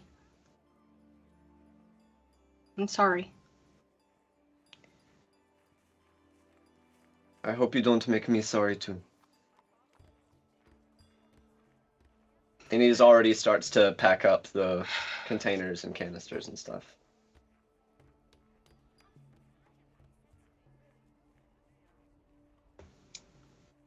He is completely silent. His intention is to pack up and immediately head back to the city. Are you doing anything? I'm just gonna follow him. I think I'm like behind him, and just having an utter meltdown. Like, not crying, but just like an internal, like, I have destroyed any chance of anything. All of the goodwill that I've had built up over the years with the Sylvan Nation, I've squandered that. Anything that I ask ever again will never happen. I will be, ostracized. Just, all of the like worries that I've had over the last years of, I'm done. I'm done. So, a few minutes out from the gate, he still hasn't said anything with this whole ride, and you can see him stop and like visually obvious. He is gathering himself, just kind of. And he gets up to the gate and, with fairly plasticky, because he is not accustomed to being deceptive at all, kind of false cheer is like, "Hello, beautiful day." Just with the guards at the gate, and then again at the stable as y'all are turning your horses in. Yeah. After you're done checking the horses back into the stable, he looks in your direction, but not directly at you. Just says, "If you're at the Rowdy Drake, I'll speak to you soon, I suppose." And then just turns to walk away. I send him a message and say, "I'll be there." He freezes when you do that. Sorry. And then keeps walking.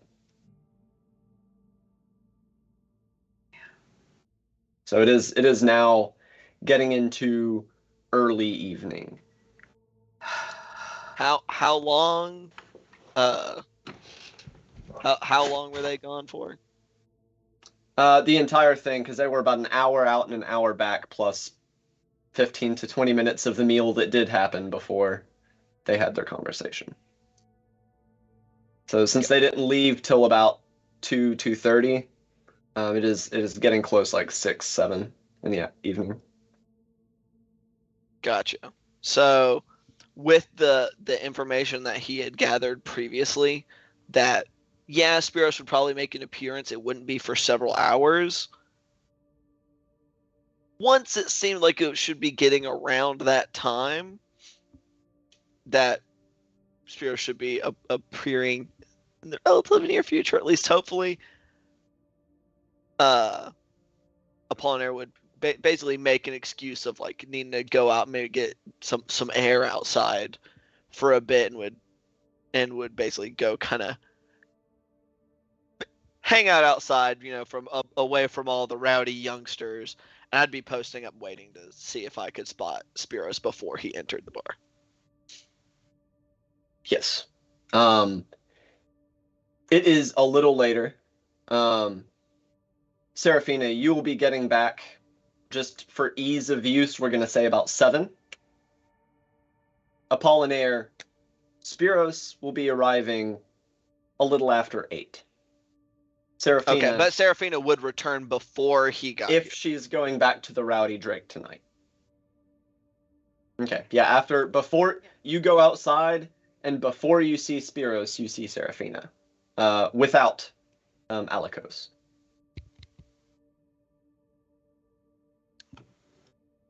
Seraphina? I fucked up. I fucked it up. Is there anybody else like right out here? It's kind of several dozen someones. Yeah, it kind of easier. Let's just get away from see clouds. Is there a, like, for lack of a better term, a park, like, sort of near-ish by? No. Okay. The only actual park inside the city is on the second layer. Okay. So other than that, the closest you're gonna get is like private gardens. Okay. I think I walk down and try to find like an empty alley, even if it takes a couple of streets, and just that's easily done. Yeah. Okay. And I just go down and just like lean my head against the wall and like say some like elven prayers to the spirit.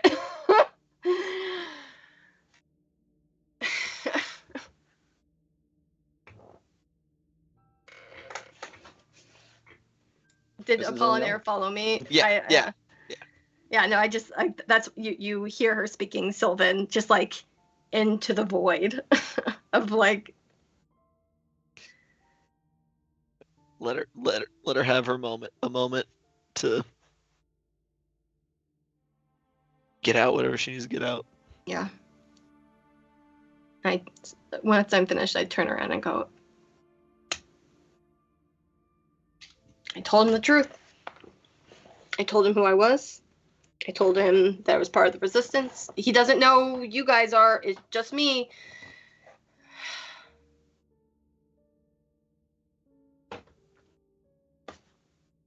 He said that he'd meet me here later. Maybe. So I don't know. He didn't mean later today. He just meant in general. Oh, okay. So, I mean, he's rightly pissed at me. Okay. Okay. That does not sound like everything has been fucked up. If he is willing to speak to you at all, that means that sounds like he does not have any intentions of turning you in, at least. Maybe. So, I don't know. I think that is quite positive. Yeah. All right. Give me like 5 minutes so that I can pretend to be Seraphina again. And I will meet you out front, the Rowdy Drake. Very well.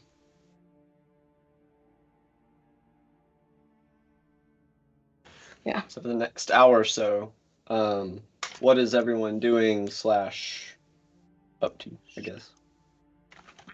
I rolled it out so far. I've spent 112 silver on getting all kinds of random drinks for all kinds of people in this bar. Damn. Yeah. All right. That's a lot. Yeah. Money bags over here. They're gonna rob you now. Like, damn, he's got all this money. Give me a. I'm not getting shiny drunk. ass.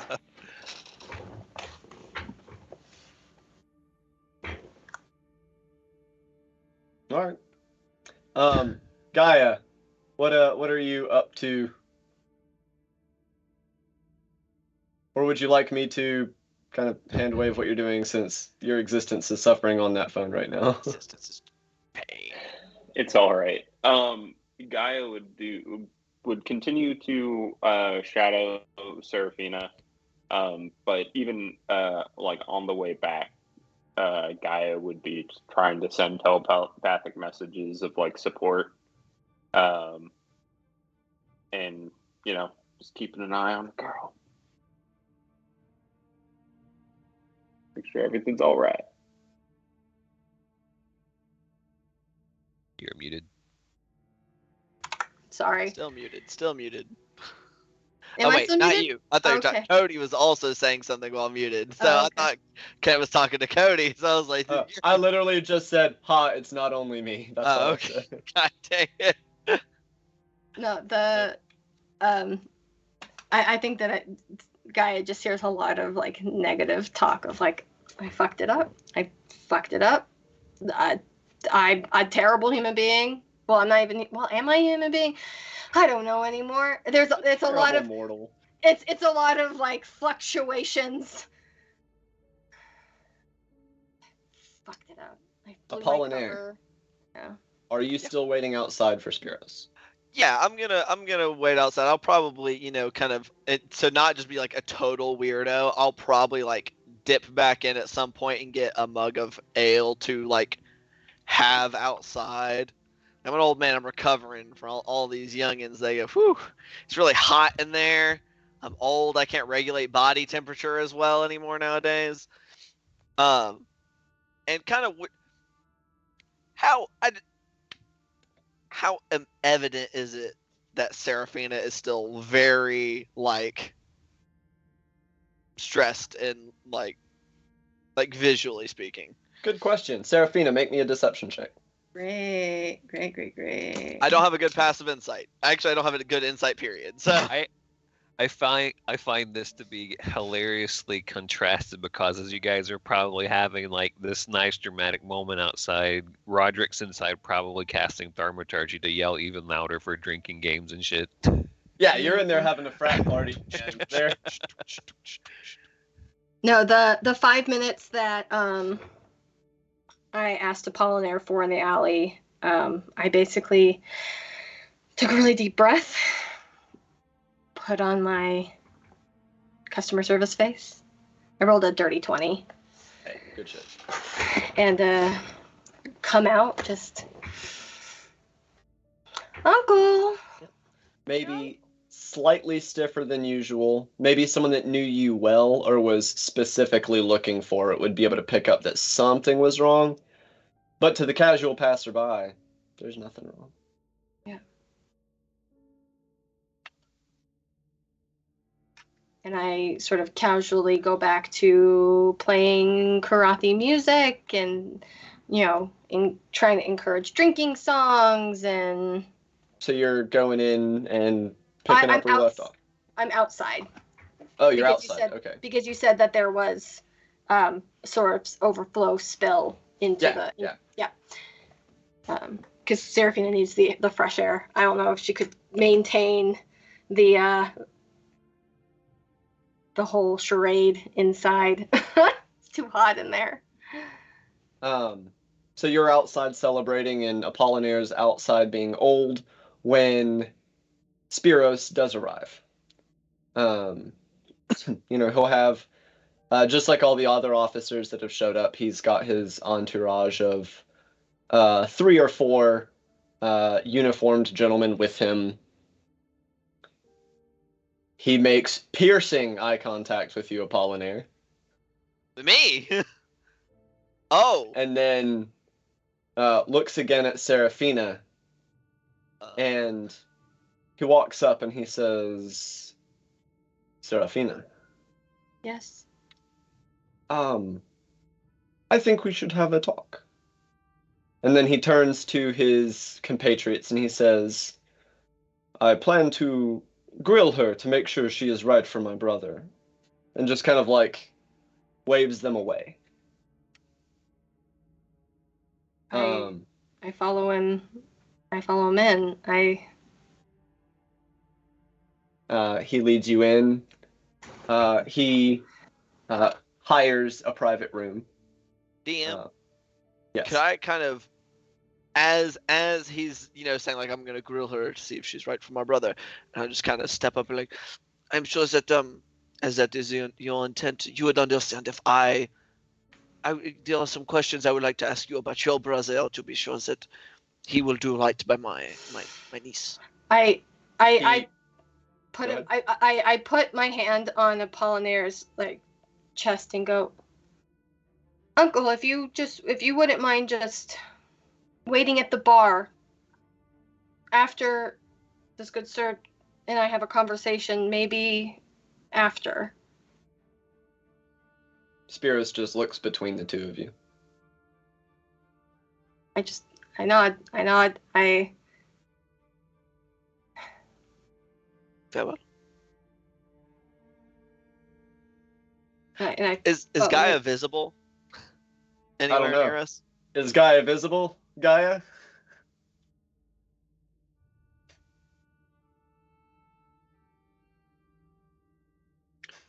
Currently, yes, but sorry, it takes like 5 to 6 seconds to get the mute off. All good. Yeah, currently yes, but her intention after waiting a few minutes is to cast invisibility, and to circle around the tavern until she hears either Spiros or Seraphina talking, and try to stay somewhere near that outside wall of the building.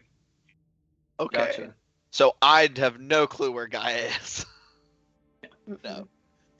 So, as Spiros leads Seraphina into a private room, just the two of them, Does he walk into the bar? Yeah, it's one of the private dining rooms in the bar. Mm-hmm. Oh. Okay. What's his official title? He is the commander of the he's the commander of all of the forces associated with the governing nations. So I guess the default military commander of Griffin, technically speaking. But he is also the commander of the Karothi Thunderlances. So he holds a couple different titles. Oh, 3 titles, because he is also one of the governors for Karoth. He is the governor for Karoth.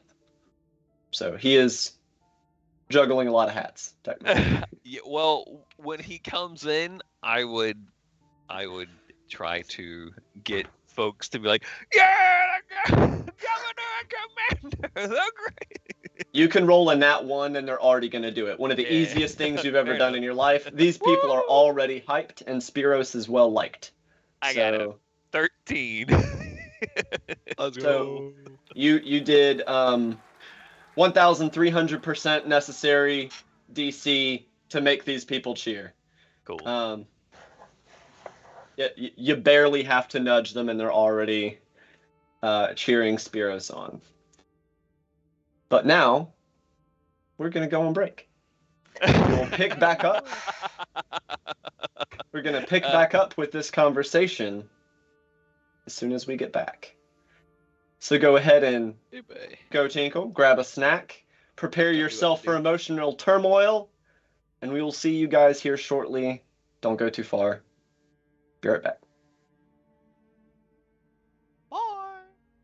And welcome back to episode 9 of Blood and Silver here on Hard Knock Dice. Before the break, we had a date that did not necessarily go so well, as the charming bardic student Seraphina went out to talk to a Thunderlance cavalry officer and revealed everything, or nearly everything. Both her role as a Sylvan agent and also her involvement with the insurgency. Needless to say, it spoiled the date a little bit, and now she's a little stressed out. But we have returned to speak to her date's brother, the commander of all of the military forces, and also of the Thunderlances, Spiros Rokides. And now she has found herself in a private room having a conversation, while outside is all celebration. We have Roderick, who is in the center of that celebration, fueling that fire, and then her silent watcher, Gaia, who is keeping an eye on things. Apollinaire is simply stressing and waiting, I believe. Correct me if I'm wrong. Thumbs up. Yeah. So Seraphina, you're led into this, fancy. Fancy is a strong word. It's a nice, private dining room intended for, private parties to kind of step away, have the chance to talk. And moments after y'all are seated, a young man does come in and, can I take anybody's orders? Food, drinks? I let him speak. Well, that was the waiter is asking. No, I know. Okay. I wait for him. I wait for Spiros. Oh, Spiros, gotcha. He orders himself like a salad and a beer. Okay. I just ask for a water. Nod, a weird look, a nod, and this gentleman departs. That paper. What is the meaning of this? It means a lot of things. We wanted a private conversation. Here we are. Yes. Make an insight check for me real quick, actually. Okay.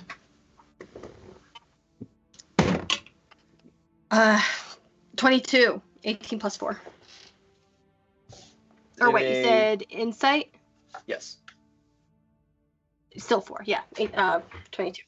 22. Okay.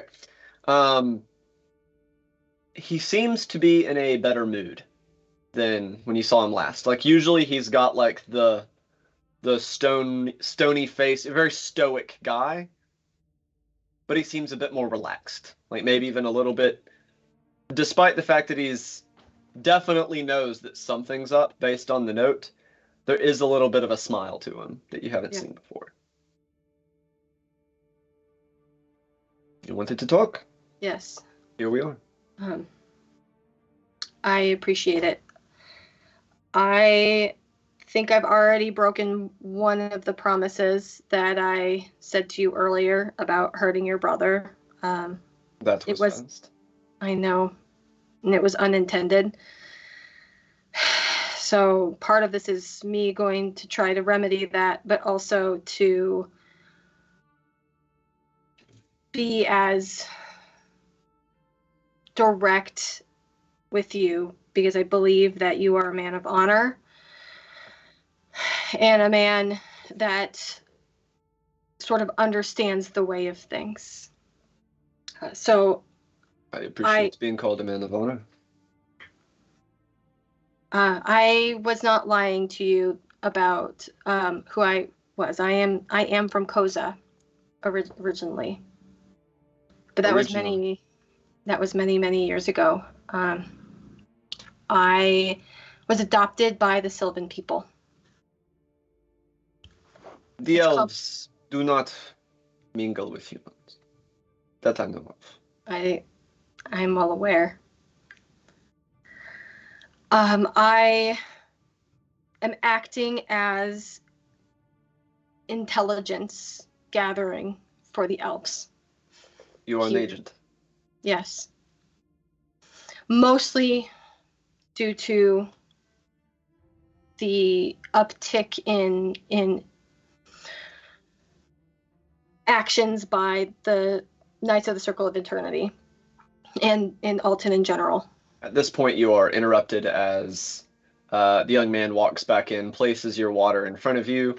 The second fanciest water you've had, as this is neither in a goblet nor does it have ice. Okay. But you do get a water. He gets his beer and he gets his salad. Is there anything else you need? No, we're fine. He leaves. And Spiros takes a sip from his beer, but doesn't really... Salad almost seems more like a table decoration, as he is very focused on you, not so much on his meal. He simply says, interesting. So that leads me to my next question of, why are you telling me this? I had no suspicions. I was not seeking information about you. I know. And I am risking literally everything. Yeah. I think it would be both justifiable and easily done for me to say, this person has revealed themselves as a traitor and have you hung. I know. Which is why I am relying on your honor and the candor that you had with me the other night. Because I knew that when I brought up the murder on the fourth layer, that I knew when you flinched that you thought that I was talking about the murder of the knight and not the blacksmith that I brought up. I wasn't aware of any murder of a blacksmith. That is okay.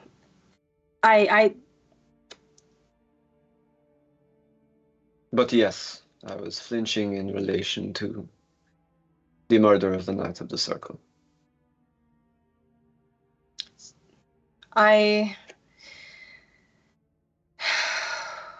Forgive me. I am, like I said, I am risking everything, and I am trusting that you are an honorable man and a trustworthy man, and I know that I'm about to put you in a pokey situation. So what is your objective? My objective is to be honest with you and to ask you to be honorable. About what? We are doing a lot of talking in circles. Let us cut to the chase. I know.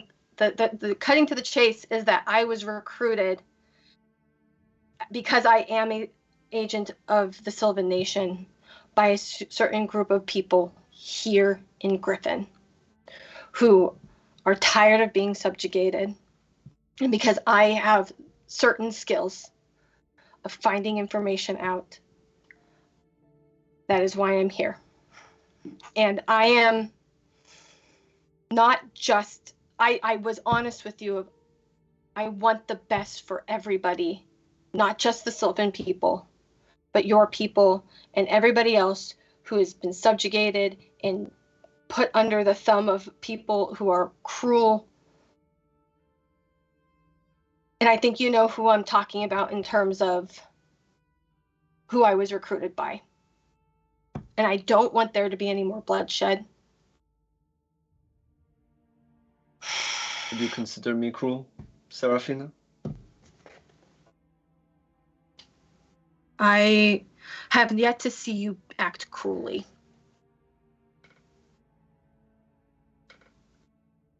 Which is why I'm coming to you with as much candor and trust that I have to tell you this. And I have already revealed this information to your brother, which is why he is angry with me and does not trust me, because he believes that, and rightly believes, that when I learned of his last name, that I did want to use it to be able to speak to you closer. Are you surprised? Would No. you trust you in his position? Absolutely not. But I promise you, and I say this with everything that I am, and you can call me a liar and I will own up to that. But your brother is someone that I care about and is special and is honorable and a good person, which is why I'm doing this. As much as I care about my brother, which is a great deal, I believe we should focus on us for a moment. I know. You say, initially, at least, regardless of how things went, you spoke to him to get close to me. Serafina doesn't get much closer. What is it you wish to discuss? You have already admitted to a variety of crimes. I know.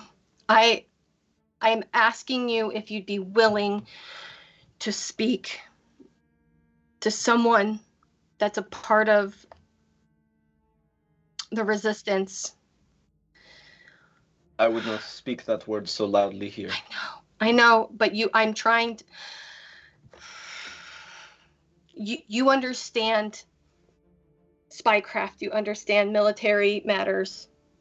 So you understand that everything I'm saying right now is I have offered myself up as basically cannon fodder. You can do whatever you want. You can make me an example of what traitors do, whatever.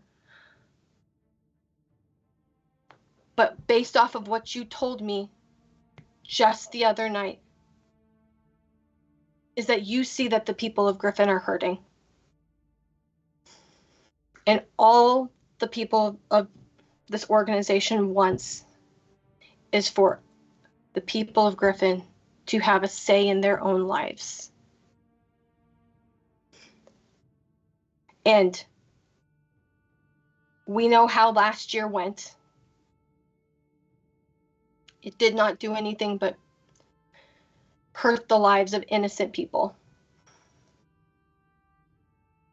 And for better or for worse, I have now become involved and care about the livelihoods of those people. And so I ask you humbly, if I don't even know what exactly you'd be able to do, whether that's to just, this is ridiculous, of pull out the military, of step down, of I don't know what your limits are. But this is what I put out there. This is all I can offer in terms of what I can ask. You know, I believe I have made a mistake. This is not a conversation for beer and water. He rings a little bell, and the Servant comes back in. Have a bottle of wine and 2 glasses, please. Servant leaves. You sit in an uncomfortable silence for several minutes before the servant returns, places a glass in front of each of you, and fills it with wine. A toast to honesty. To honesty. Right? He takes a sip out of his glass, keeping eye contact with you the whole time. I drink as well. So now that we have had such a meritorious toast,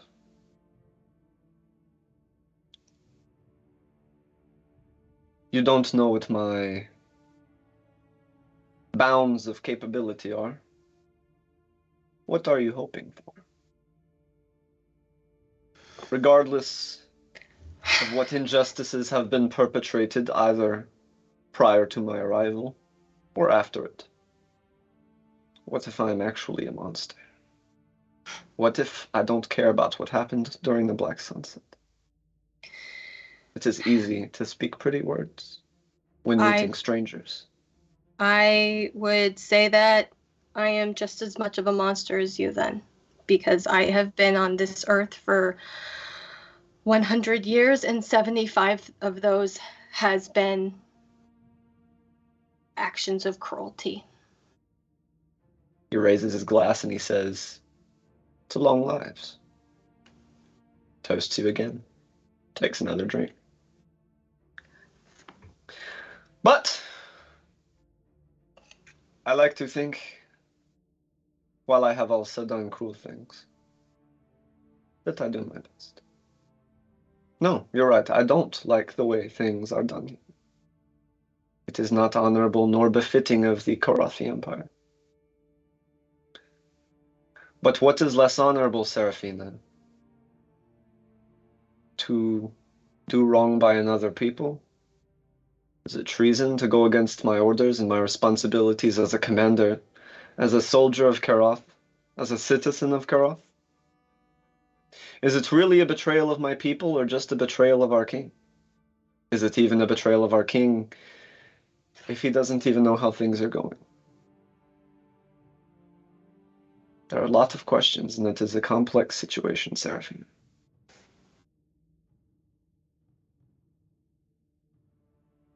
I can't say I've always done honorable things. He looks to look inward and smile at something not immediately relevant. And do have some regrets. But ultimately, I'm trying. But I digress. Were I to have a broad range of actions available to me, what are you seeking to accomplish? Again, you've been talking very circularly and vaguely. Give me some specifics. Specifically, I was tasked with essentially removing you from planning the actions that would go against directly the actions of my recruiters. He takes a sip. Oh, go ahead. I was like, through any means necessary. He takes a sip of his wine and says, "Remove me. Perhaps I should not be drinking this wine." I think, God.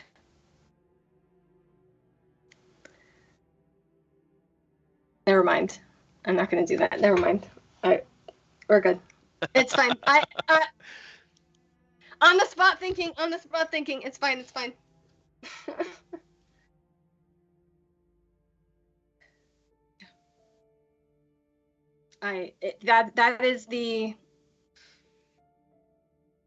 That was the vague instructions that I was given. But as I have said before, in terms of honesty, I have been trying to turn over a new leaf and go the more diplomatic route of things. I appreciate it. My back remains unstabbed as of yet. I show him my hands. I go, I have no. It's trying to be like, bring a little bit of levity. It's like, I don't have anything.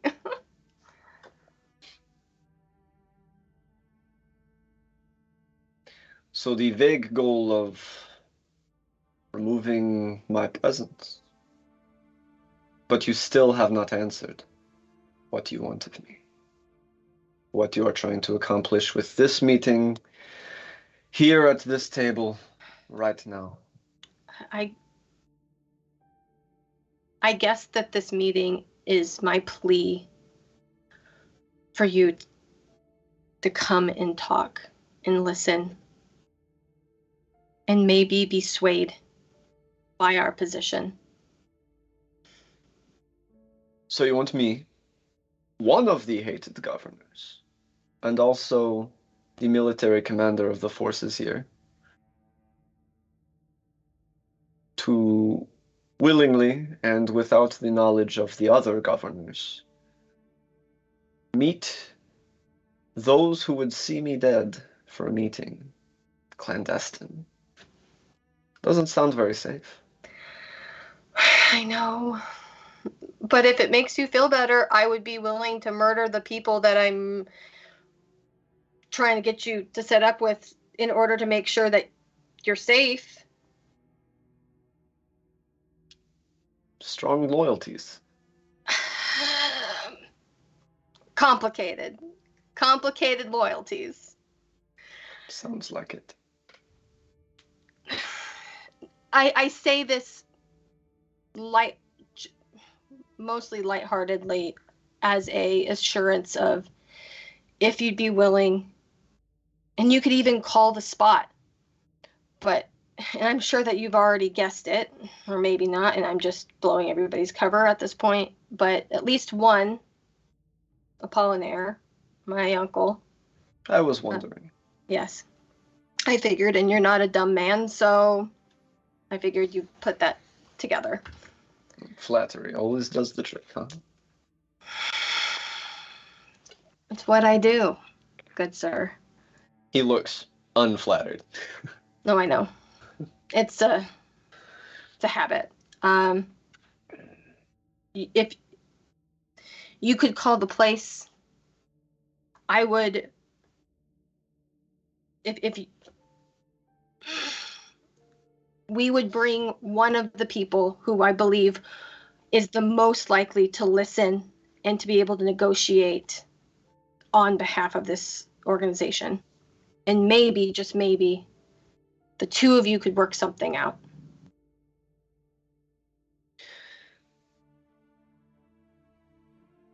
What sort of insurance would I have going in? And also, because this is something I'm going to have to think over. I know.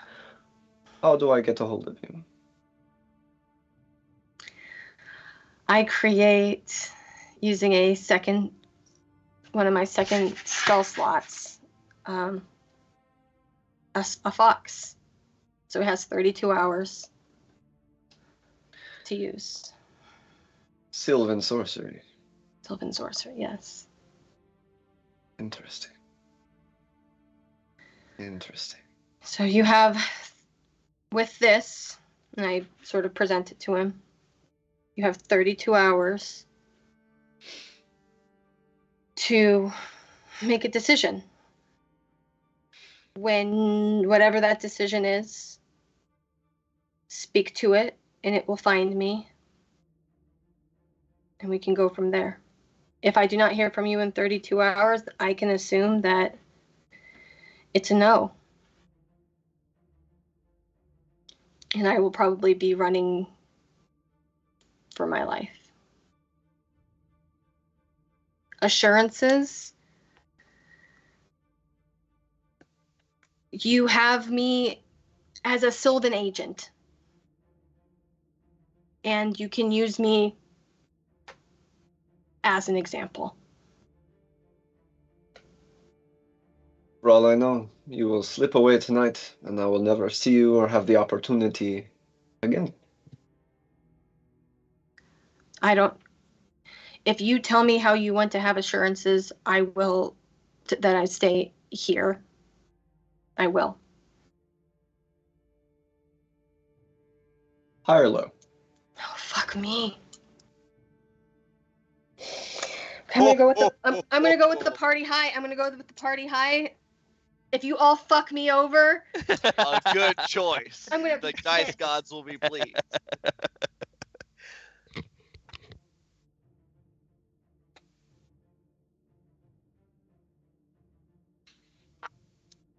Just You grimace like turns the fox around.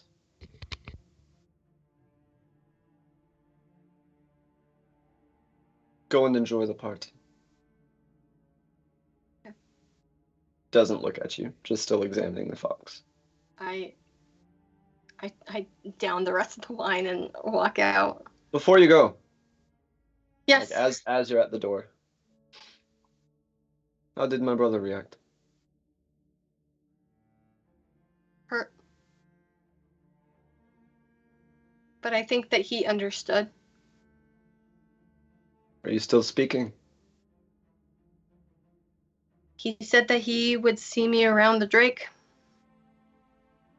And if I have to be at the Drake every night to wait and apologize again, I will. Have a good evening. Leave. Dismissal. All right. Damn it. I go over to Apollinaire and just put my head on your shoulder. You have in front of you a traumatized bard. Oh, everything all right? Apollinaire, you are very quiet. Is everything all right? Maybe. I don't know.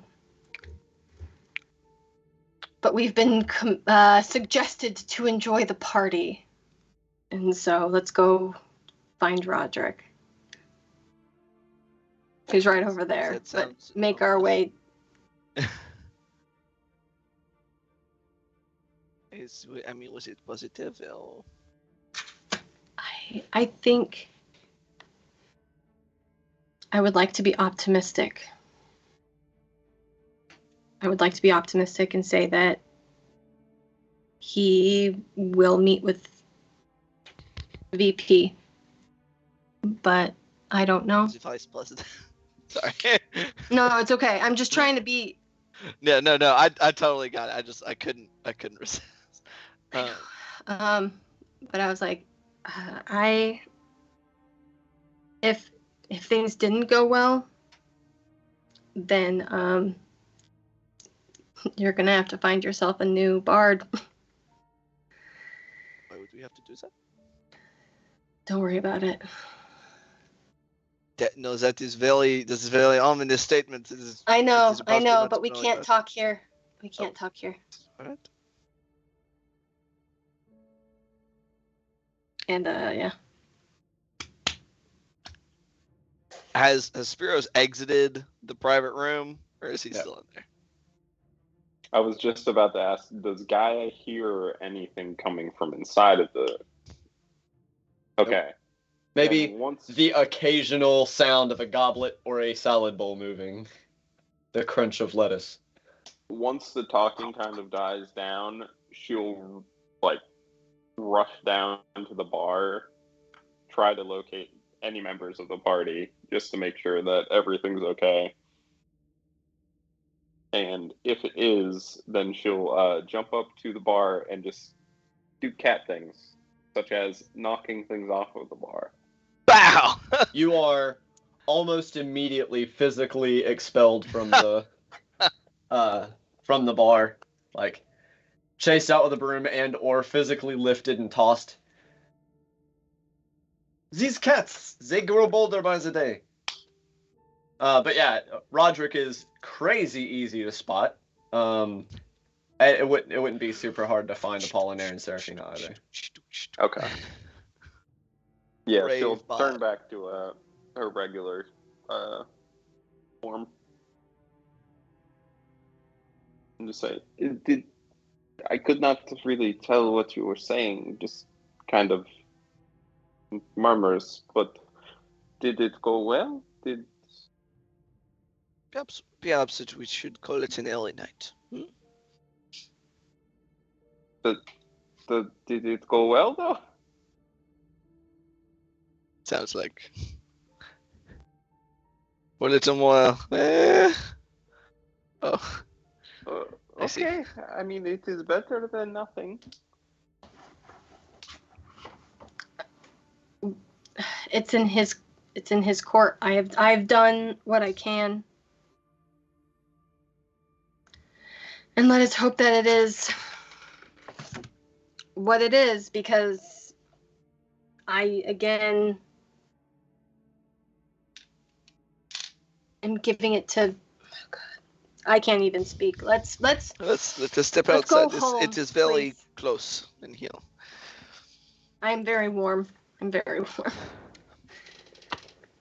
Speaking of warm, Roderick, it is time to go.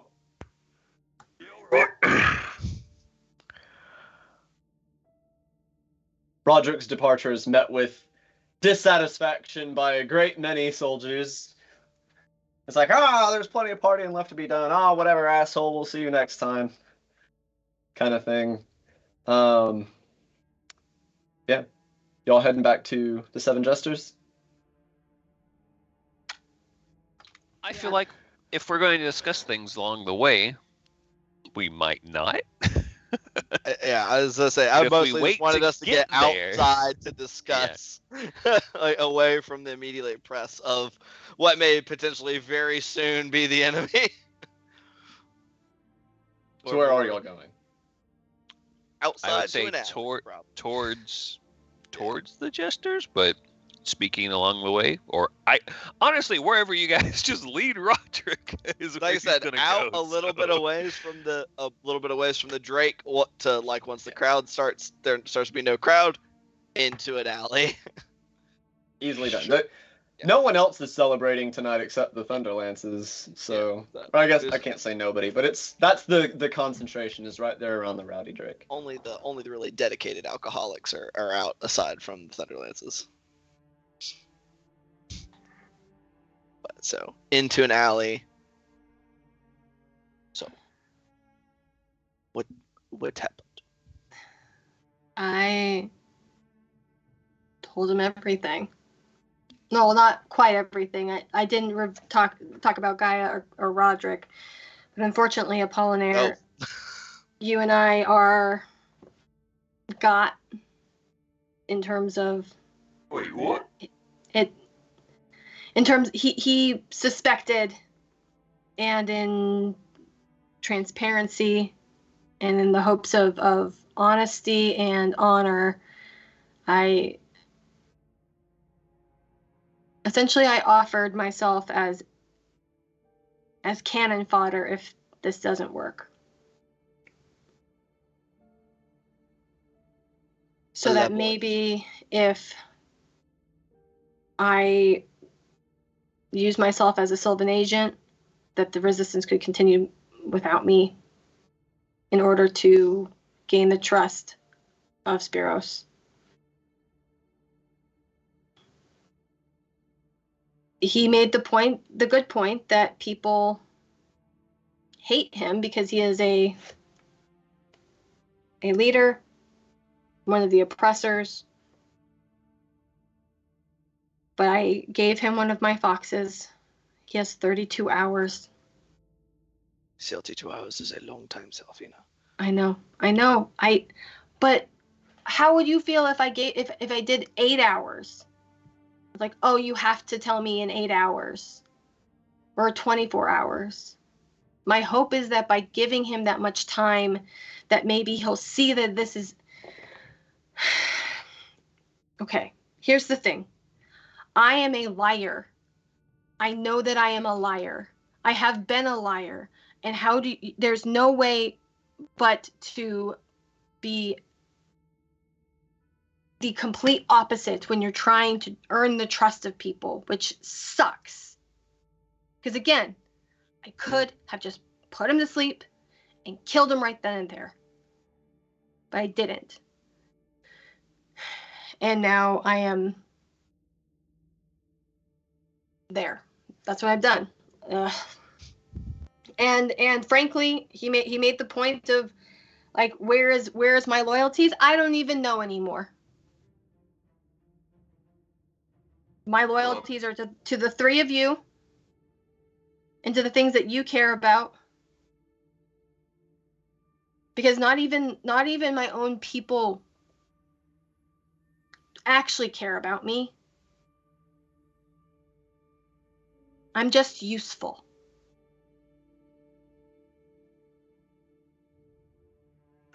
Well, you can always get new people, and here we are. But anyways, yes, I see that. So, but Guy will grab that's your essentially hand. what happened. Is that I gave him the same spiel I gave Alikos, who hates me, and rightly so, because Wait, what does he hate you? Roderick, I don't have What's so funny? any energy to explain the intricacies of social dynamics between people. I think that hate is probably a strong word, but I think that he is hurt, if nothing else. Well, anyways, all we can do is wait. And frankly, I don't want to go back to the Jester because I'm afraid. I don't want to bring anybody there. I was going to say it may be a good idea for tonight, with as much attention as we have drawn today, to get a inn or other accommodations for the night. Yeah, that sounds like a pretty good idea. I used to know a really good place, but it burned down. I mean, if I get too close to the Drake, same thing could happen to this one. It's making jokes helps to mask the pain. So does this mean you guys are going to be seeking out a boarding Oh house? God. Yes. In what area? A fourth. Yeah, I would go to the fourth layer and try to find just kind of as out of the way as possible. Easily done. Okay. So How far is it to the fourth layer from here? Like just like time wise. hour or so. An hour? If y'all are going on foot. We're going on foot. Yeah, I assumed that's why I started with an hour and I didn't ask if you were taking the rails or not. Although you're free to do so, I guess. You know, you could just slap some paint on me. I'll look like completely different. Yeah, you The look like Clark one of Kent the thing, just other give him a the paragraph. other giant metal fiery constructs. Little goatee, be fine. Yeah, y'all can find. It's probably not a full boarding house in the fourth layer. It's probably like a bed and breakfast type thing. So That's fine. it's a tavern with a couple of rooms to rent kind of deal. Awesome. I think I get in there and I just fully lie on the floor, like just starfish, like on my back, looking at the ceiling, going, I'm fucked. I'm dead. Everything I've worked for is gone because I grew a goddamn heart. She grinched and it fucked her over. I'm gonna I just, guess. I'm gonna just look at her and be like, yeah, you didn't kill him though. For better or for worse. I mean, he can still be killed. I know. It would Lacey. have been easier to have killed him. But you cannot take that back. You cannot unharm the people that you hurt physically. I know. You don't have to tell me. All right, I'm just going to go ahead and say it. You know, you're saying your whole life is over and all this other garbage, but you were kind of a murderer, right? So just get that out of the way. Don't worry about all that old stuff. You're with us now. You're good. It's all great. What is your work for? Your record's not going to be as pristine for stabbing and putting a knife in folks? No, Roderick. Yeah, exactly. It doesn't matter. No, but that's not the... Okay. The things that I did... None of you well, maybe Gaia might understand. But you don't understand of... I have purposefully been ostracized my entire life. People think that my parents were crazy to take me in. Like, there are actual people who think that I'm an abomination, that I shouldn't be, that I shouldn't exist. Never been there before. But the difference is, you've only been around for 12 years, Roderick. 75 years. All right. And at least you have your name. Seraphina's not even the name that I was born with. It was given to me in the hopes that maybe I could blend in with the rest of the elven children.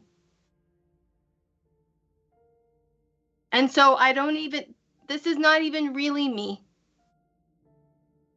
It is literally the mask that I put on so that I can get up every day and try to earn the love and respect of the people that I desperately want to love and respect me. That is why I do everything that I do.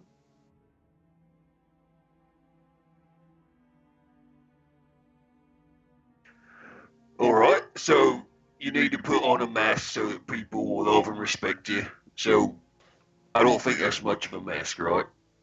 You just do right things and people, they'll get it. I see you doing right things. I think I just roll over, like face down.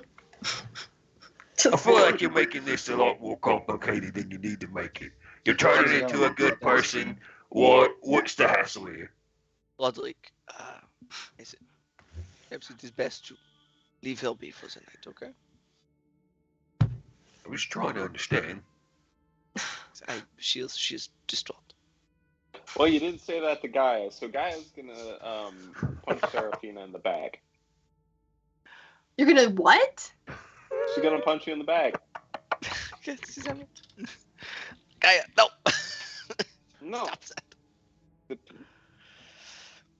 The people who love you should love you no matter what.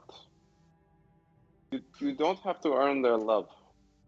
They love you because it is the right thing to do. They love you because they just do, and it should just be that way. And I'm sorry that people have made you feel that you have to do extra. It's not fair. I'm sorry too about that. But when you've been around for as long as I have, it is the only way that I know. Until I met the three of you, you fucked it over. Well, we're going to change it. I'm wallowing in self-pity. Can't you see this? All right. Well, if you don't fancy the name Seraphina, we can always change it. You can just be a new person. You can just take off the masks and be who you are. You could be Gaia.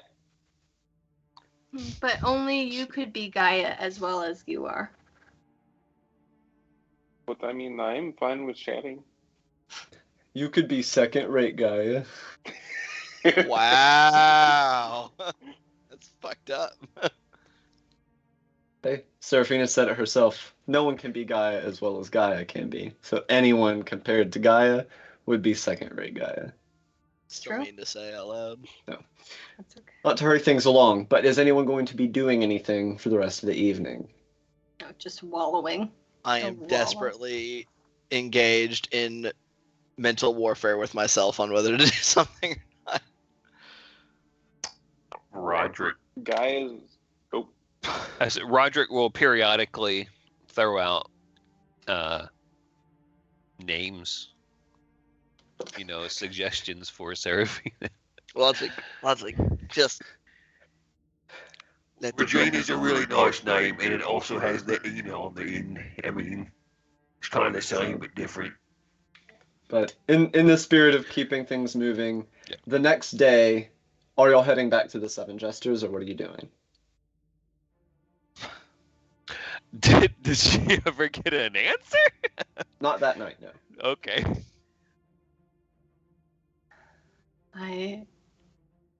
I still don't want to go to the Seven Jesters. I am, because the moment we step into the Seven Jesters means that I'll have to talk to Valentine Pascal and tell him that I failed. And so I think that I walk up to the second layer, to the park, and try to find just a modicum of the spirit, which I haven't felt in this city. But my acolyte self is desperately trying to grasp Gotcha. onto something. So Seraphina's going to head up and try and nature vibe in the park. What are the rest of you doing? Is anyone going back to the Seven Jesters? damn. What day of the week is it? Like, is it a work day? Yeah, I believe today is the half day. Today's the half day. Are the governors working on a half day? Like, holding audience or whatever?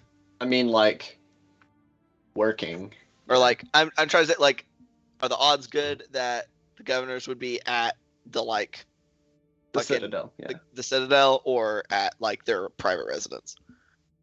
I'm gonna be honest with you. You wouldn't have enough knowledge about their personal habits and routines to be able to make that call. You do know that the Citadel is active today, but not being someone who ever really involved yourself with the governors or the Citadel, you're not really sure what that would mean.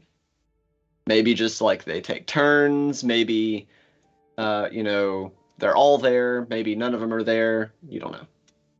Okay. Did Seraphina ever disclose which division of the Thunderlances that younger Rokitties, Alikos? Yeah. I would know which one it is. Would you have had you told us that? Yeah. Okay. Sure. Do I know where the Thunderlances are housed? Or would I know? You would know where the Karoth forces are, where the Karoth garrison is. Mhm. But that's not like public knowledge. Like, this is their archer division. This is Right. their cavalry. But I know, like, whereabouts it is. Yeah, in the neighborhood. Yeah. Okay. I want to go there. Okay. And I can ask Roger to come with me. And Logic guy, You're gonna be taking Roderick up to the second layer. oh fuck, I can't. Jesus Christ, you're right, I can't. I mean, you do you, boo boo. I don't want any of us to be alone, but I literally Seraphina also in the second layer. Sorry. It's literally the only outdoors play Yeah, no, that's fine. No, Nature- you're good. You're good. I'm logisticking. No. Yeah. Guy, you should go with Seraphina. Make sure she's all right. Okay. yeah, Gaia would do the the circling thing in the sky unless Serafina was fine with her being in the park. Logic, I'm No, so you can be scared. in the park. You also understand the nature thing. We should honestly send Gaia back to the Seven Gestures, so let folks know what happened in case they need to plan for something. Because she's invisible and can get there without someone following her or whatever. I could do that if you're willing to wait for me.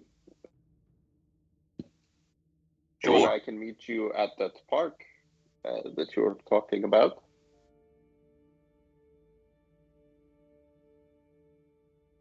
So is that what's going on? Serafina Park, Gaia, Seven Jesters. What is Apollinaire? Is Apollinaire still going to the Karoth military garrison? Yes.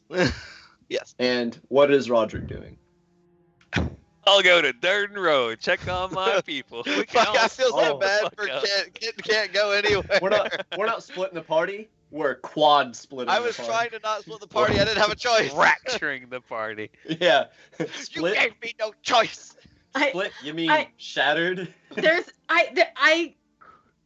is literally what Serafina would do. I'm Nope. No, that's fine. I am not.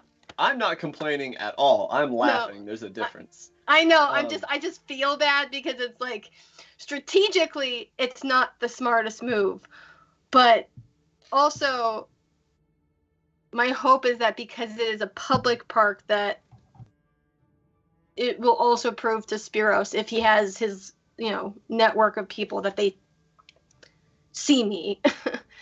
Like if he's keeping track of me, of like I am in a public place, I am here, I have not run. Like.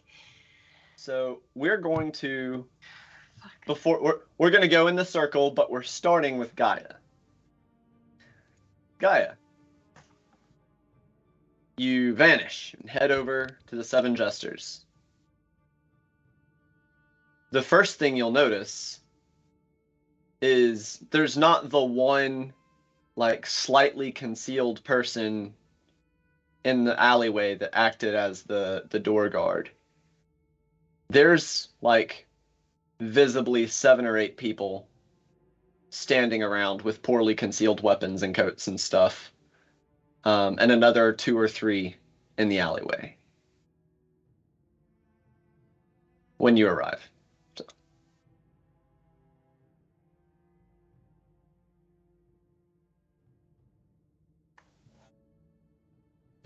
What are you doing? Are you like revealing yourself to them in the alleyway? Are you? Yes. Oh, I was given the. He's getting himself unmuted. Give him a second. Yep. There we go. Give me one Okay. moment, finger. Okay. Yeah, that unmute. A guy would probably just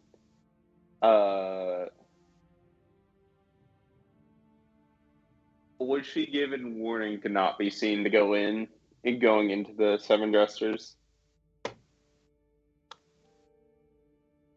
Yeah, that's the whole point. Oh, you're muted. So whenever y'all go in and out, y'all always go in and out through the door guard because the door guard's the only one with the key. So she would remain invisible, but walk up to the door guard in her cat form while invisible and telepathically just say, hello, this is Gaia. I need to get inside. Can you unlock the door? Immediately I'm he right starts in looking around. I'm right in front Gaia. of you. Gaia? Yes. Where have you been? We have been looking for you for a day now. Is Maximilian with you? No. Where are you? You have to talk. I am right in front of you. I am invisible. I did not want people to see me go inside. Yeah. The other 2 people in the alleyway are only hearing one side because he's speaking out loud, but you're communicating telepathically. Let me inside and we can talk about. He is like whatever is fumbling for his keys, but he just says, Miss Barringer is missing. Or she went missing, but we found her, dead. She and Maximilian went shopping yesterday. He, fumbles the door open, and the other two are like, no, Gaia is here somewhere invisible. Once I get inside, or once Gaia gets inside, just Mhm. instant drop that, switch back to human form, or not human form, but Gaia form. You need to speak to Valentine. And he is trying to, lead you No. physically to the back room. You will tell him this, and Gaia will give the quickest of updates that she can and attempt to go out the door. No! There is information you need. Come back! Do you still go? How important is it? Is it more important than that boy's life? It has to do with saving him. Do you want to be able to find him or not? Give it to me quickly. I will take it from Pascal if I need to. He leads you back to the back room. On a table in the center of the room is Fleur. And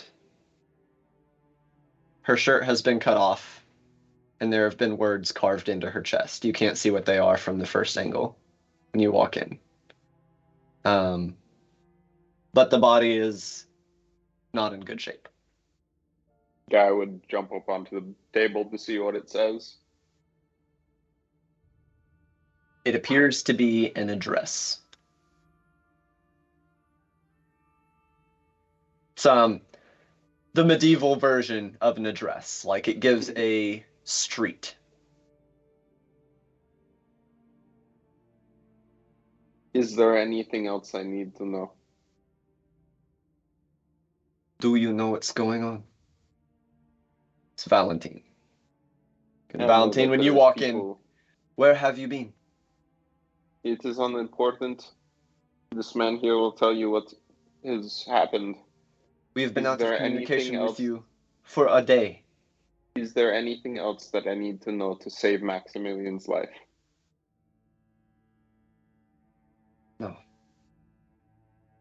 Then I you don't have think so. what you need. We will be back. And she'll leave. The door guard looks incredibly confused, but Valentine doesn't look away from Fleur. Again, cat form, and Guy will fly as fast as she can to the park. All right. So we're going to divert away from that real quick, and we will hit the rest of the party. Apollinaire. Since y'all were already not far from it, chronologically, you would be getting there first. Oh boy. So the garrison buildings are not fancy. Basically, each garrison has like a small compound. There wasn't really supposed to be, like, the city wasn't built around having, 3 distinct or 4 distinct military areas. So the Karathi military compound is kind of just a revised upper class residential district. Had like some walls built up and some of the buildings converted and stuff. But because it is in the second layer, that residential district was pretty nice. So all things considered, even as revised into a military area, it is visually impressive. But it is there. You get there. It is a large gate leading in, aftermarket, obviously. Okay. I assume they're like guards or something at the gate. Yeah. Right. Actually. Yeah, for sure. I'm gonna come like angry old man hobble up to the gate. Yes, sir. How can I help you? Good day. Do either of you young men, do you belong to this, what is it, the 2nd Division of the Sunderlanders? No. Shit. Commanding officer of those hooligans, where is he? Where can I find him? I wish to complain. I don't know. My bar was ruined. They broke my furniture. They broke my mugs. I am a successful businessman, but still, that it is ridiculous. Make That me a men deception check real comport quick. themselves with such honor would be behaving in such a way. All right, so I need you to roll me both a deception and a persuasion check. One of each. Okay. Oh man. Deception first, I suppose. Oof, 17 on the deception. Okay. And persuasion is cocked, unfortunately. Oof, I'm going to use Dark One's luck on that one. Why not? Oof. Makes that better. 16. All right. There's a 4 on the D20.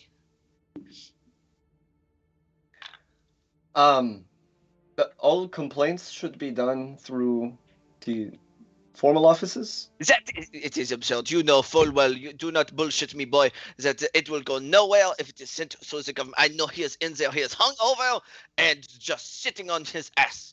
I wish to speak with him. Sir, this is just the garrison. Does your commanding officer not stay with his men? He is not. We are not second section. Well, then, point me in the right direction. Tell me where I need to go. We cannot let a civilian in. Then escort me. 1 second, sir. I'm just gonna berate these people. So there's 4 of them at the gate, and they talk amongst themselves in Croathy for a minute, and then one of them goes inside.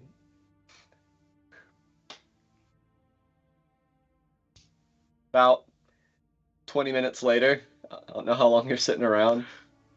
I'm sitting there, got my fucking cane firmly planted in front of me, just muttering to myself about like replacement costs and food waste and beer just everywhere, whole kegs just down the drain. And very irate looking, like middle-aged lieutenant comes out and just, what is the meaning of this? You are in charge of this second division of the Sunderlances? That is you? No, I am in charge of the guard division. I would like to speak to that gentleman, where he may be. First, sir, I do not personally know him. I would have to look into that. Second, I understand you may have complaints, but those go through the official channels.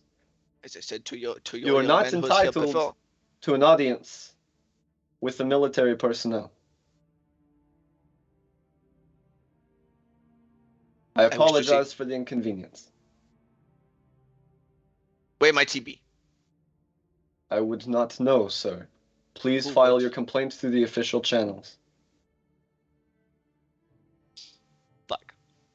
Why I roll garbage? Son of a bitch. Sure, there's a lot of you are no help at all. Fucking leeches on my city. To turn around and start striding out, angry old man. You leave behind you 1 irritated lieutenant and 4 incredibly awkward feeling foot soldiers. Oh man. I had to try. Hey, no harm in trying. Where are you heading before I hop to the next person, just so we know what direction you're going? Roderick, we'll be visiting you next. I'll be heading. I'll head towards the park. I could do something even stupider, but I'm not gonna. All right, Roderick, you get to Durden Row. Check it on the folks. They're all dead. You get there, and you have been present on the street for a grand total of about 15 seconds when a resistance member approaches you. Mr. Roderick, where have you been? Well, there's a whole big mess. It's a long story. What can I do for you? We've been looking for you all day. Well, they had a message thing here. They could have just given. They could have got a hold of me like that. It's timed out by now. Oh, I believe. Rip. Yeah. Fleur turned up dead, and Maximilian is missing. There was words. It was a murder. What do you mean there was words? Like, written into her. Roderick, you have to come back. Yeah, I'll come back. He begins jogging back towards the Seven Jesters. I will. Let's see. What I got here? I will do an athletics or a constitution check, whichever you prefer, for just a flat out run. Working under the assumption of if there's someone following me, they have to catch me to know where I'm going. Are you trained in athletics? I am. Oh, Make Sprinter. an athletics check with Constitution as the modifying ability. All right. Okay, so that's This is that endurance run. You're Bold keeping that strategy, all the Cotton. way up. 21. Chugga. Yeah, you get there before the guy running with you. And you don't know if anyone of import saw you because you were too busy running and not carefully watching everyone you passed. Maybe I got a passive of 18, you know. that goes down to 13 when traveling at a fast pace, though. It does. Get wrecked. So, yeah, you get to the Seven Jesters, but that does take a minute as you are hauling ass on foot between layers. So now we're going to jump back to Seraphina. You've been at the park. You are trying to spirit vibe. Is there anything other than vibing that you are doing? I mean, aside from what I said earlier of just like trying to be visually present in the hopes of, you know, making good on my word. But also like I think that Seraphine is trying to ground herself, and the only thing that has been a constant has been her acolyte training, and so just utilizing this space to find some sort of peace in whatever is about to happen, because for all she knows that she's going to be on the Hangman's News tomorrow.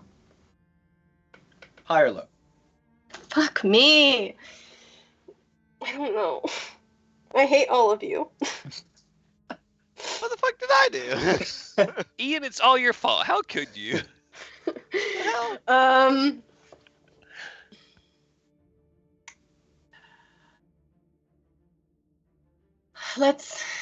go high again.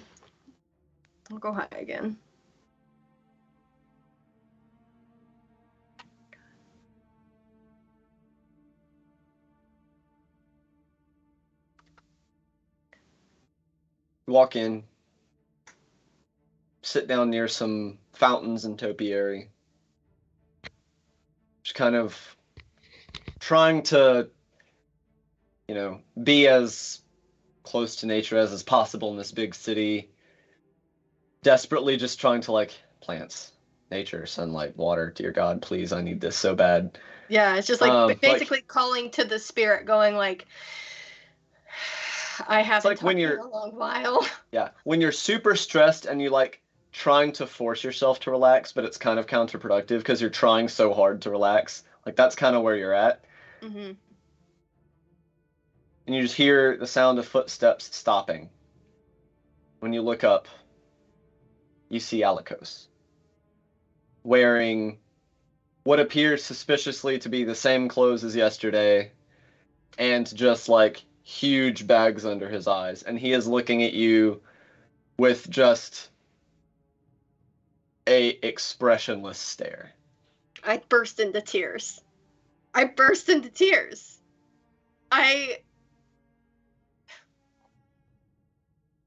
are you here?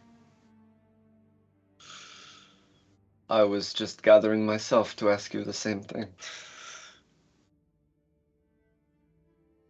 I came here because I needed some peace to think.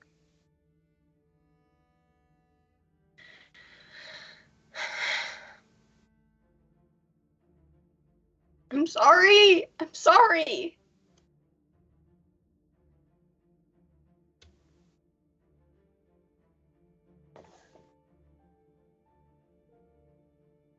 I can't even hear the goddamn spirit. And you don't have to have pity. I know you hate me, so just go and know that I'm sorry. Are you so full of self-loathing that you immediately jump to me hating you? Yes.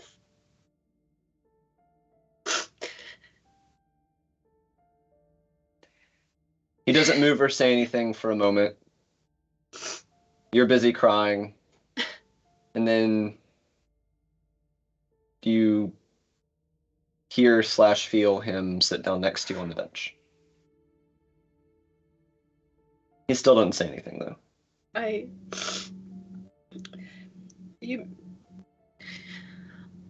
Yesterday when I told you that I was part of the Elven Kingdom, I was not lying. But my life has not been easy with them because they do not like people. And no matter what I did, I was not elf enough. And so that is why there is self-loathing.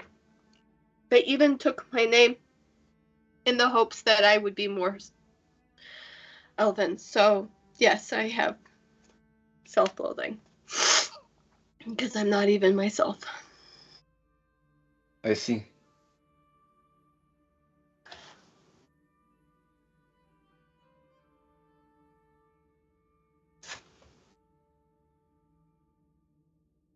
If you look over to the side, you'll see him sitting, his elbows on his knees, and he's leaned over, chin on his hands, and he's just staring directly forward, kind of down at the ground.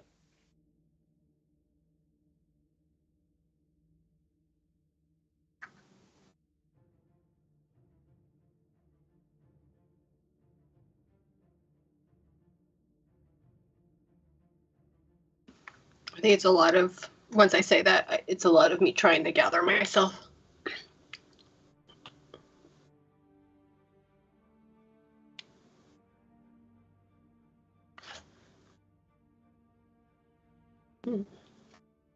I'll just sit in silence for a while. Yeah. And I, after a couple of really deep breaths, I tell him, I told your brother the truth as well. So he knows the thick and thin of it all. You see the first actual reaction since you've seen him today, as he looks surprised.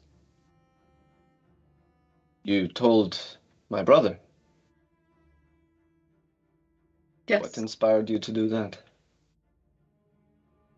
Because I don't want to be the bad guy anymore.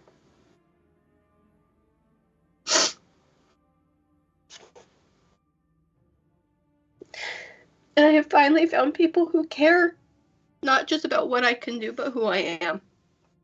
And that's where my loyalties lie right now.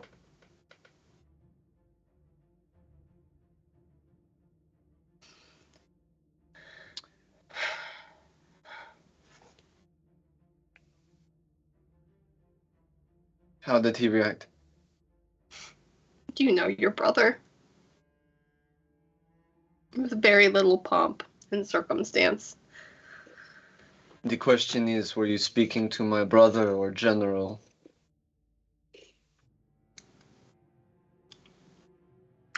I don't know. My hope is a little of both.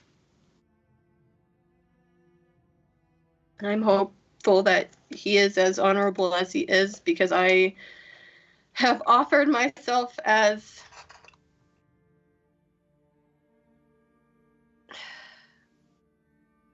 if things go bad, he has a Sylvan agent that he can make example of.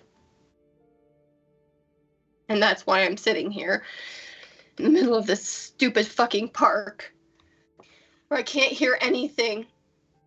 It is about this time, Gaia, that you approach the park. And you see, much to your surprise, not just Seraphina, but Seraphina and Alikos sitting on a bench near a fountain, presumably talking. Guy will come in like a bat out of hell. Seraphina, a winged cat, violently lands in front of you. What is it, Gaia? What is it? What is it? Knowing that she can't transform again because she's out of transformations, she'll look at Alikos and just say, "Sit down, shut up, do not say a word. A child has been kidnapped." They're both sitting down already, FYI. To Seraphina, she'll say, "Maximilian has been kidnapped. You need to message the boys. Get them back to the Seven Jesters. I think... I know where they are. Oh my god. We need to go." Okay, I looked at Alikos and I go, if you do not hate me, I'm going to ask for your assistance. They've stolen him. And we have to save him. What are you talking about? Who? They've kidnapped Maximilian. God damn it. And I send messages to Roderick and Apollinaire with the information that Gaia has sent, and I look to to Alikos and say, Maximilian is a little boy who was orphaned from the Black Sunset, who, for whatever reason, is someone that I want to protect very dearly, and I can't believe he's been Who took him? It was not us. Nights. I'm gonna fucking murder every single one of them. Gaia looks at you and just says, "We will kill all of their family, burn their bloodline out of existence, and erase their bodies from I'm going the to walls of the city. We burn will get him back. Altus down until I get my kid." Do you know what area he's in? Yes, and I tell him the name. I tell him the address from Gaia. That is in the Mesalete. Yes.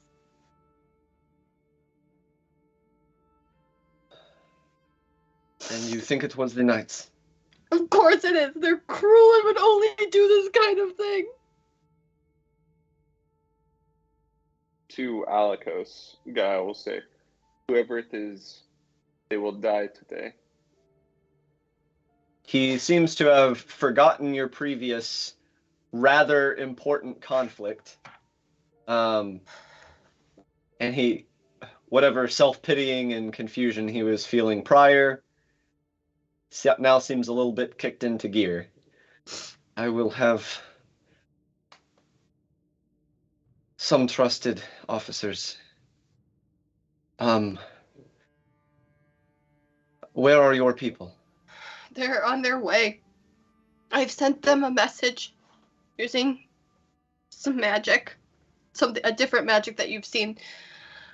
Give me 2 seconds, and I think I stand up, I shake myself off, and I start leaving the park. I grab his arm and I tell or have Gaia follow me, and I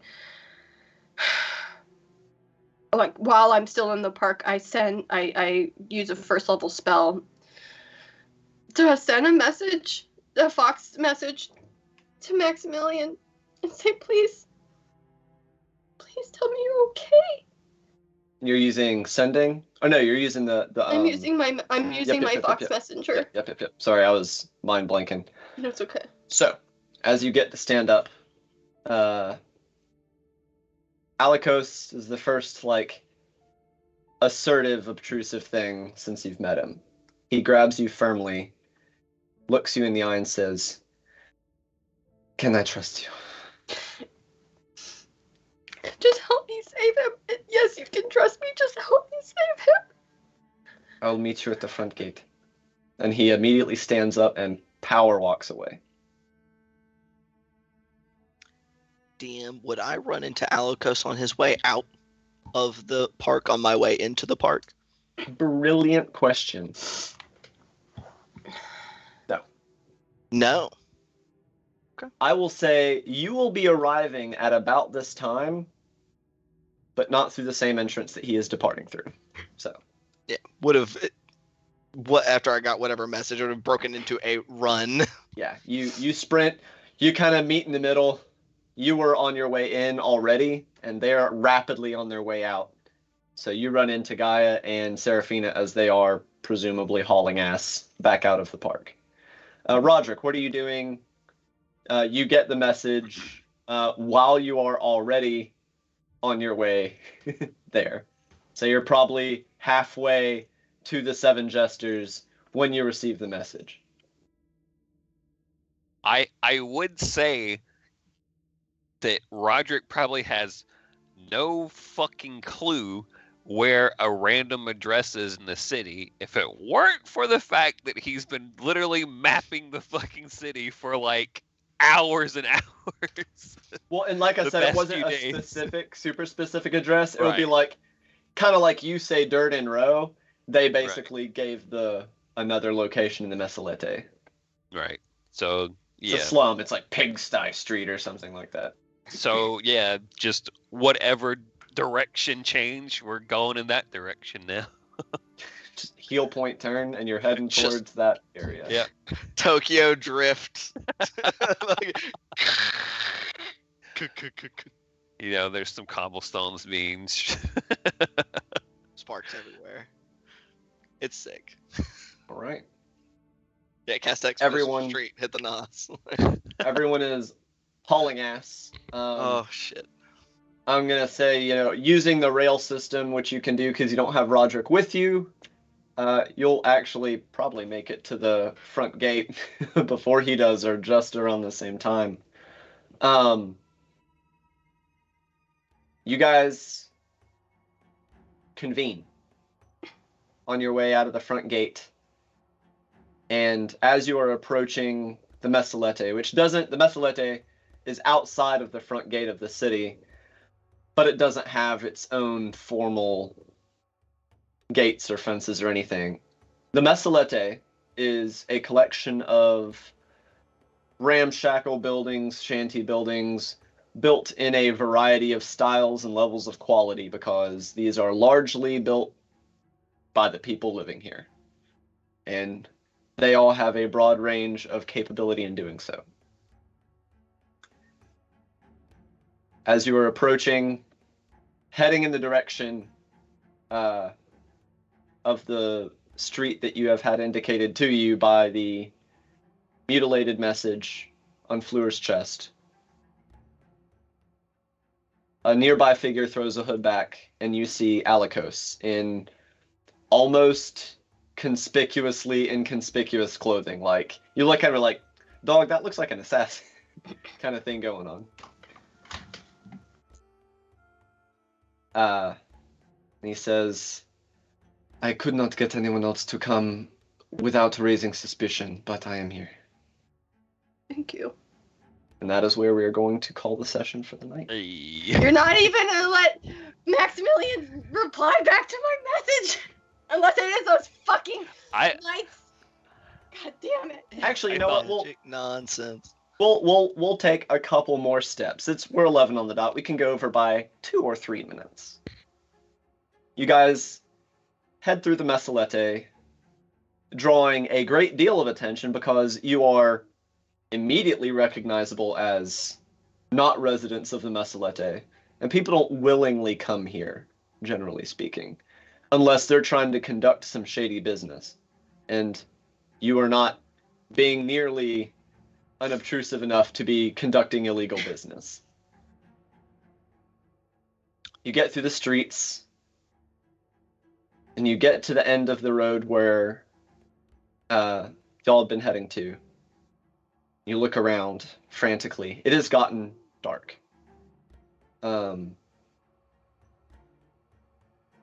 But you don't see anything. And then finally, leaned up against a wall, is what you hope to God is the unconscious figure of Maximilian. And that is where we're going to leave it. Butthead. Yay! Burn down. I'm gonna murder every single one. Holy shit! Yeah, yeah. And apparently, everyone in the Mesolithic. And this Um, is how Liberty dies. Thunderous So- applause. Thank you, everybody, for joining us for episode 9 of the All Happy Smiles, No Sad Things campaign, Blood and Silver. Absolutely no trauma and no hard decisions, nothing. We're a very lighthearted and relaxed D&D group here. So, but be sure and catch us on Saturday for our Cross Eberron campaign, DM'd by the awesome Jonesy, who is acting as our super cool production crew for here Blood and Silver Wednesdays. We'll be here every Wednesday. Cross Eberron will be every Saturday at 5 p.m. Eastern Standard Time. Wednesdays are 7 p.m. Eastern Standard Time.